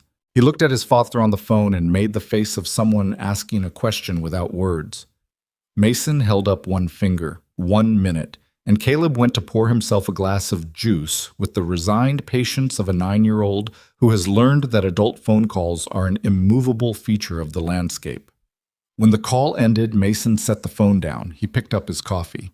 He looked out the kitchen window at the yard, where the morning light was doing something particular to the bare branches of the closer tree, making them look precise and deliberate, like engineering. "Was that about the company?" Caleb said. "Yeah," Mason said. "Is it good?" Mason considered the question with the genuine attention he always gave Caleb's questions, which the boy noticed and which was one of the reasons he kept asking them. "It's real," he said, "which is better than good." And Caleb drank his juice. He thought about this. "What's the difference?" "Good is how you feel about something at the beginning," Mason said. "Real is what it turns out to be after a while. You want the second one." Caleb appeared to file this in the ongoing internal archive of things his father said that he would need several more years to fully unpack. He finished his juice. He put the glass in the sink. He said, without particular drama, "Are we going to be okay now?" Mason looked at his son. Caleb was looking back at him with the direct, slightly braced expression of a kid who has learned to ask the real question without dressing it up, because dressing it up doesn't change the answer. "Yeah," Mason said. "We're going to be okay." Caleb nodded once. Then he said, "I want eggs," and opened the refrigerator, and that was that. The entity was formally incorporated on a Thursday in January, in a brief and procedurally unremarkable ceremony that consisted mostly of signing documents in Renata's office, while her assistant notarized pages and Gerald Price sat across the table, looking simultaneously relieved and slightly tired, which had become his default expression over the preceding months, and which Victoria had privately decided suited him. The name Mason had chosen for the entity was on the incorporation documents, Provenance Engineering. He hadn't explained it. When Victoria had seen it for the first time, she'd sat with it for a moment, and then she'd understood, and she hadn't asked him to explain it, because the understanding was enough. Provenance, origin, source, the documented chain of where something came from, and who made it and how it passed through the world. A word from art authentication and legal record-keeping that meant, at its simplest, the true history of a thing. It was the right name. She told him so, and he'd said, "I know," without any self-satisfaction, just the calm of someone who'd been certain about something small in a season of large uncertainties. The workshop was ready by mid-January. Not finished. Workshops are never finished. They accumulate and evolve and develop opinions about themselves over time. But operational. It occupied a converted industrial space on the eastern edge of Reno, 6,000 square feet, with high ceilings and good lighting and a vehicle lift that Mason had sourced from an auction in Sacramento and spent a weekend installing with help from a former colleague named Pete Okonkwo, who was a machinist and an old friend, and who showed up with tools and a case of beer and a complete absence of questions, which was the ideal combination. Victoria visited for the first time on a Friday in February. She drove herself, which she did more often now than she had a year ago, not for any philosophical reason, just because she'd found that the time in a car alone was useful in ways that being driven wasn't. She parked in the lot and walked to the workshop entrance, and the door was unlocked and open, which meant Mason was inside. He was under the car. Not the silver car from the salt flat. That one was on a display stand in the corner of the workshop, cleaned and properly lit, looking nothing like junk, and everything like what it was, a proof of concept that had become a document. The car Mason was under now was different, newer, partly assembled, its body panels not yet fitted, its skeleton visible and in progress. Victoria walked in. She looked around the space, which had acquired the texture of genuine use in the weeks since she'd last seen it. Tools arranged on pegboards with the kind of organization that's functional rather than decorative, a drafting table covered in prints, a whiteboard along one wall that was dense with calculations and sketch diagrams that she found herself wanting to stand in front of for an hour. "Coffee's on the bench," Mason said from under the car. She found the coffee, a thermos, the same battered one from the paddock, which appeared to be immortal, and poured herself a cup and stood looking at the whiteboard. After a while, Mason rolled out on the creeper and sat up and looked at where she was standing. He didn't say anything immediately. He picked up a rag and wiped his hands in the unhurried way of someone who has just finished a task and is not rushing to the next thing. The secondary thermal coupling. she said, looking at the board. You've changed the phase management architecture from what was in the original patents. The original version worked, he said. This one works better. What's the improvement? Cycle time, he said. The original had a recovery lag at low RPM. This eliminates it. Full thermal benefit across the entire operating range, not just above 4,000. She looked at the calculation on the board that corresponded to what he was describing. She followed it for a moment, not quickly. It required actual engagement, not a skim. And when she arrived at the bottom line, she felt the specific satisfaction of understanding something correctly. That changes the efficiency curve at city speeds, she said. Significantly, he said. She turned around. He was sitting on this creeper, coffee in hand now, watching her with the careful, slightly testing attention he'd brought to all their early conversations. The attention of someone who is still deciding, incrementally and based on evidence, how much to trust a particular direction. This is the version that goes in the first production car, she said. It wasn't quite a question. If it proves out, he said. We're 18 months from knowing. And if it proves out the way the original did at the event, it'll change what's possible, he said. Not with triumph, with the flat, grounded certainty of someone who has run the math enough times to stop treating the conclusion as uncertain. She sat down on a nearby stool. She drank her coffee. The workshop was quiet around them. The productive quiet of a space where work happened rather than the dead quiet of a space waiting to be used. Outside, a truck passed on the road. The heater in the corner ran a cycle and went still. How's Caleb? She said. Good, Mason said. Better. He joined a thing at school, a robotics club. He went to the first meeting skeptical and came home talking about it for 40 minutes, which means he's done for. A small private expression passed across his face. He's been staying after school twice a week. I pick him up at 5 and he's still talking. That's the best kind of caught, she said. Yeah, he said. He looked at his coffee. He asked me something last week. About you, actually. She waited. He asked if you were a good person, Mason said. He said he couldn't tell yet and he wanted to know what I thought. What did you tell him? Mason looked at her steadily.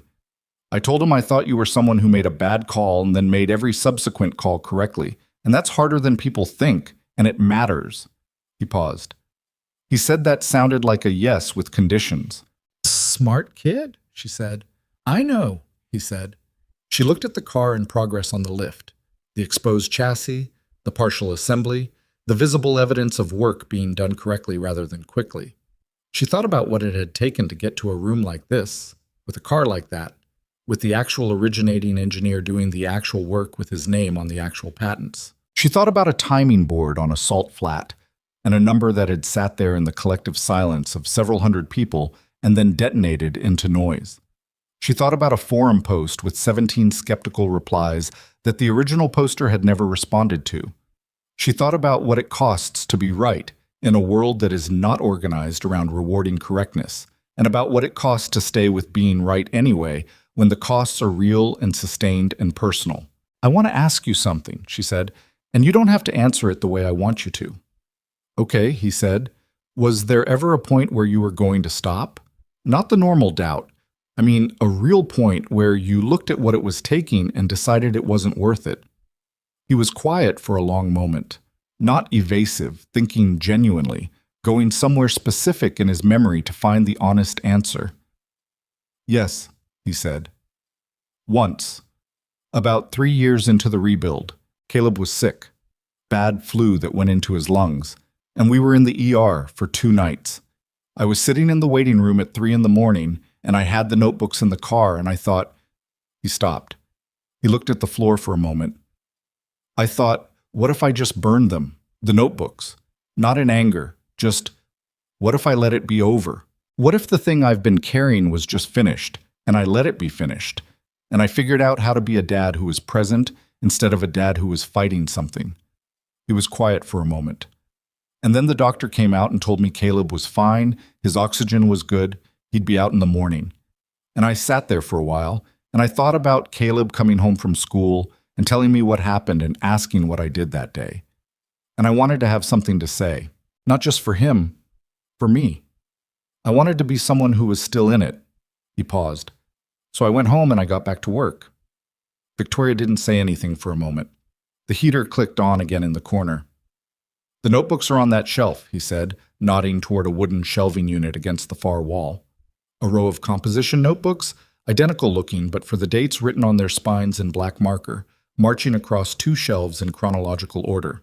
The fireproof box they'd apparently lived in for years was visible on the shelf below them. A heavy green metal case, its purpose now served, kept not out of need but out of some recognition that the thing that protected the work deserved to sit near the work. She looked at the notebooks. 8 years of them. The record of a mind working on a problem that mattered, through everything that had tried to stop it. The trial of Richard Voss and Marcus Marsh took place the following spring and lasted 3 weeks. It was covered extensively, mostly because the story that surrounded it, the hyperspeed challenge, the timing system tampering, the invented and stolen and rebuilt technology, had become one of those cases that the general public could follow without a legal degree, because its moral architecture was clear even when its procedural details weren't. Both men were convicted. Voss received a 6-year sentence on the combined wire fraud and corporate espionage counts, reduced to 4 on appeal 18 months later. Marsh received a lighter sentence, partly because his cooperation with prosecutors during the investigation had produced evidence that strengthened the case against Voss and the technology security contractor. The contractor himself received a 2-year sentence with early release provisions. Mason attended none of the trial. This surprised some people who knew the story, but it was consistent with who he was. He'd submitted his documentation, cooperated fully with the prosecution's preparation, and then returned to the workshop because the trial was a resolution of the legal facts. And he had, in the months since the salt flat, found that he was less interested in the resolution of legal facts than in the work itself. The work was not waiting for the verdict. The work was just work, every day, and it was enough. Victoria attended the verdict day, alone. She sat in the public gallery and listened to the jury foreperson read the counts, and she felt something that was not satisfaction, exactly, and not relief, but the specific sensation of a weight being accurately assigned after a long period of ambiguity about who was carrying it. She left before the press gathered outside. She drove back to Reno and went directly to Providence Engineering's workshop, because it was where she'd been spending her Fridays for 4 months, and because there was nowhere else she particularly wanted to be. Mason was there. He looked at her face when she came in and said, "Both counts?" "Both counts," she said. He nodded. He turned back to what he was working on. She put her jacket on the hook by the door that had become, without discussion, her hook, and she poured coffee and went to the drafting table where the current production engineering drawings were spread out, and she got back to work. That was the day Victoria Ashcroft understood, in the wordless way that genuine understanding arrives, that the partnership she'd agreed to months ago in a conference room with documents and handshakes had become something she hadn't anticipated, the work she actually wanted to do, not as a strategy, not as a reputation repair, not as an investment that would eventually return, just the work for what it was, alongside someone who was doing it correctly and whose correctness was contagious in the way that genuine standard setting always is if you're close enough to catch it. The first Providence Engineering production vehicle was unveiled 11 months later, in a facility outside Reno that had been rented for the event and filled, without any particular media management strategy, with the people who had actually been part of the story. Sandra Puentes and Warren Chu, who had flown in from the event circuit. Aino Makinen, the governing body representative, who had arrived the previous night and spent the morning quietly reviewing the technical specifications with the specific appreciation of someone who knew exactly what she was looking at. Renata Suarez and Gerald Price, who had spent 15 months across a table from each other and had arrived at the specific wary mutual respect of opposing counsel who've conducted themselves professionally. Pete Okonkwo, who had brought tools out of habit and spent the morning helping with the lighting rig setup because he was constitutionally unable to stand in a space where something needed doing and not do it. And Fiona Carruth, who had been the first person at Ashcroft to take the telemetry data seriously that morning in the timing tower, and who had asked the question that Victoria needed someone to ask, and who had stood at timing gate 4 in an orange safety vest without hesitation when asked. She arrived with a bottle of wine she'd bought in France and announced she was opening it immediately, because she'd been carrying it for 6 hours on 2 planes, and she wasn't waiting. The car was covered, in the center of the space, in a white cloth that was better quality than the canvas tarp that had covered the silver car on the trailer, but was still, fundamentally, a cover on a car. Practical rather than theatrical, because Mason had said he didn't want anything that looked like a product launch, and Victoria had said, fine, make it look like what it is, and what it was an engineer showing his work. Caleb was in charge of the cover. This had been Mason's decision, arrived at without announcement. He'd simply told his son, the previous evening, that the unveiling was his job if he wanted it. Caleb had said yes with the compressed, restrained excitement of a 9-year-old trying not to show how much he wanted it, which was, Mason had privately thought, the most recognizably human response to any situation he'd ever witnessed. The room was full but not loud. There were engineers present, and engineers at a technical unveiling are different from crowds at a consumer event. They're quieter, more attentive, less interested in performance, and more interested in the thing itself.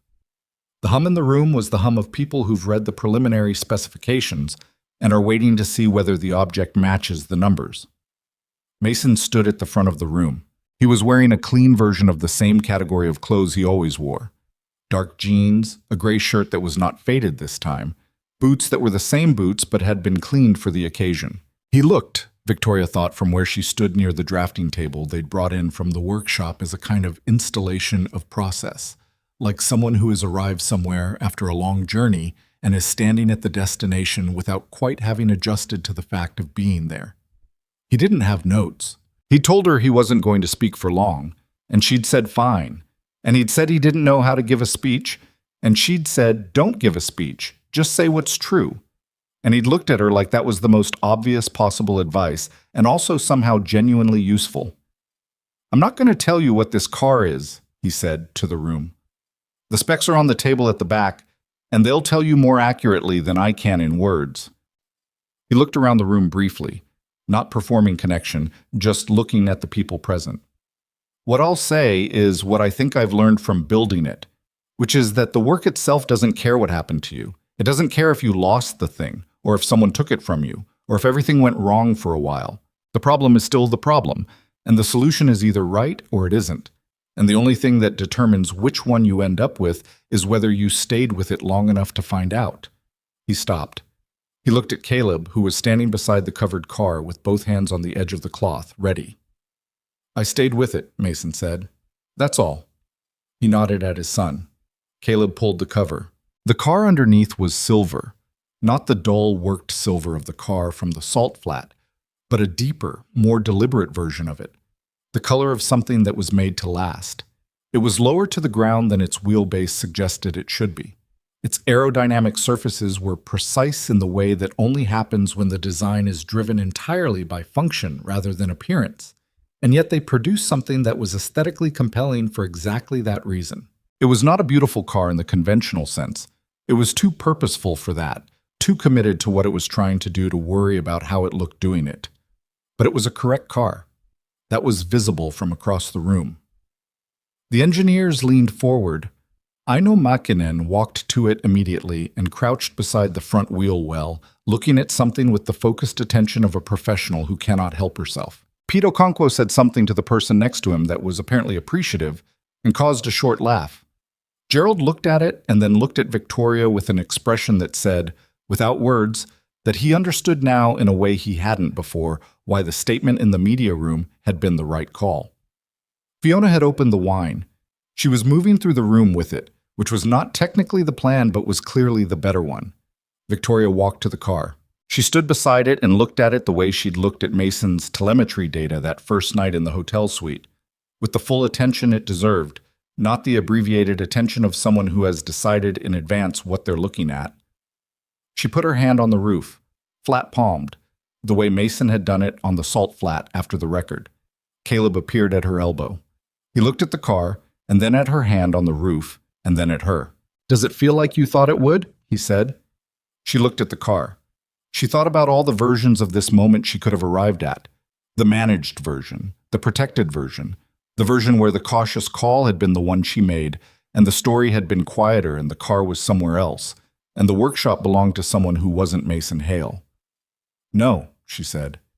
"It feels better." Caleb considered this. "Because it's real?" he said. She looked at him, at the 9-year-old who had sat in the spectator stands and watched his father break a 12-year record, and covered his face for a moment because some things are too large for open air. Who had eaten a gas station sandwich in the passenger seat of a truck going to the most important day they'd shared? Who had told her, on a salt flat, that his father never stopped and had been right, and had known he was right, and had been waiting with the particular long-suffering patience of a child who loves someone who is doing something very hard for the rest of the world to figure it out. "Because it's real," she said. He nodded. He put his own hand on the car beside hers, small against the silver surface, decisive in the way that children's gestures are when they mean them fully. "Dad says the name is the most important part," he said. "Because the name is what you remember." "Provenance," she said. "He explained it to me," Caleb said. "It means where something really came from." "Yes," Victoria said. "He said that's what he always wanted," Caleb said, "for people to know where it really came from." She looked across the room at Mason, who was talking to Aino Makinen about the secondary thermal coupling with the focused, unguarded engagement of someone discussing the thing they love most. He looked different than he had in the paddock that first day. Not happier exactly, because happiness was too simple a word for whatever the correct word was. More resolved. The way a person looks when the conflict between who they are and what they're allowed to be in the world has finally, imperfectly, incompletely, but genuinely been resolved in their favor. He glanced up and caught her eye across the room. He held it for a moment. She thought about the 12 years of the record, sitting on a board that nobody had touched. She thought about 19 years of the hyperspeed challenge and all the serious money and the semi-trucks from Stuttgart and the $60 million hydrogen hybrid and the way the crowd had looked when the number appeared and the silence had preceded the noise. She thought about what Sandra Puentes had said once, in a phone call that had felt at the time like the beginning of a crisis. "You'd better not be telling me someone messed with my infrastructure." She thought about standing at Gate 3 in an orange safety vest, and the sound that came through the gate before the car did. Chest deep, dense, the sound of energy being used rather than wasted, and the way her body had registered what her mind was still catching up to. She thought about what it means to make something correctly, to refuse the shortcut, not because shortcuts are always wrong, but because this specific shortcut, this specific time, would have made the thing less than it needed to be. To understand that there is a version of every project that is defensible and a version that is true, and they are not always the same version, and choosing between them is the most important decision in any room. She thought about Mason saying, 3 months into their partnership, when she'd asked him what he thought the technology's actual potential was. "I think it changes the relationship between performance and efficiency. Not at the margins, at the center." He'd said it without self-promotion, the way you state a measurement. This is the number. The number is what it is. And she'd believed him not because she wanted to, but because she'd read every page of the original notebooks by then, and the math said what it said, and the math didn't care about her investment or her reputation or the $230 million. The math was just the math, and the car was just the car, and the work was what it was. In the end, a man who knew something true, refusing to let the world tell him he was wrong about it.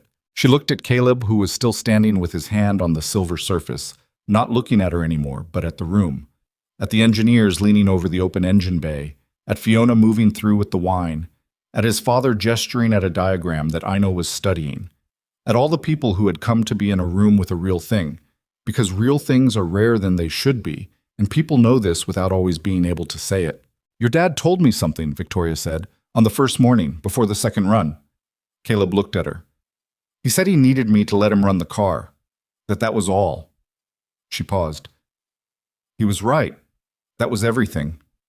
Caleb was quiet for a moment, processing this the way he processed most things, fully, without rushing. "He says that too," he said. "About me. That mostly he just needs to let me figure it out. A small expression. He's not always good at it. He checks my homework twice." "That's a separate issue," she said. "That's what I said." Victoria smiled. Caleb looked at her with the evaluating expression she'd seen on him since the first day, the one that was forming its verdict gradually, on its own schedule, according to its own criteria. "You can come to dinner," he said, "if you want. We make it ourselves now. Dad taught me 5 things." He counted on his fingers. Pasta, eggs, soup, that rice thing, and grilled cheese, but only if the cheese is right. What's the right cheese? Sharp cheddar, he said, with the certainty of someone who has opinions that were arrived at through experimentation. Not the plastic kind, the real kind. Noted, she said. Saturday, he said. We usually do pasta on Saturday. She looked across the room at Mason again. He'd finished with Aino and was now listening to Pete Okonkwo describe something about the front suspension geometry with the listening face he used when someone was saying something technically interesting and he wasn't ready to respond yet. He hadn't looked over. He was just present in the room, in the ordinary and specific way of someone who has earned their place in it and is no longer spending any energy wondering if they belong there. The room was full of people and noise and good conversation, and the smell of wine and the specific energy of engineers who have seen something that has adjusted their understanding of what's possible. The car sat at the center of it, silver and silent and correct, not asking anything of anyone, just being what it was. Caleb had taken his hand off the roof and was now drifting toward the food table with the unerring instinct of a child at any gathering, and Victoria watched him go and thought about the things that don't make the record books. The 2 nights in an emergency waiting room, the notebooks in the fireproof box, the sleeping bag on the couch, the long division done at a folding table in a paddock bay while the world made up its mind about his father. Nobody would write those things on a timing board. Nobody would certify them with a governing body seal.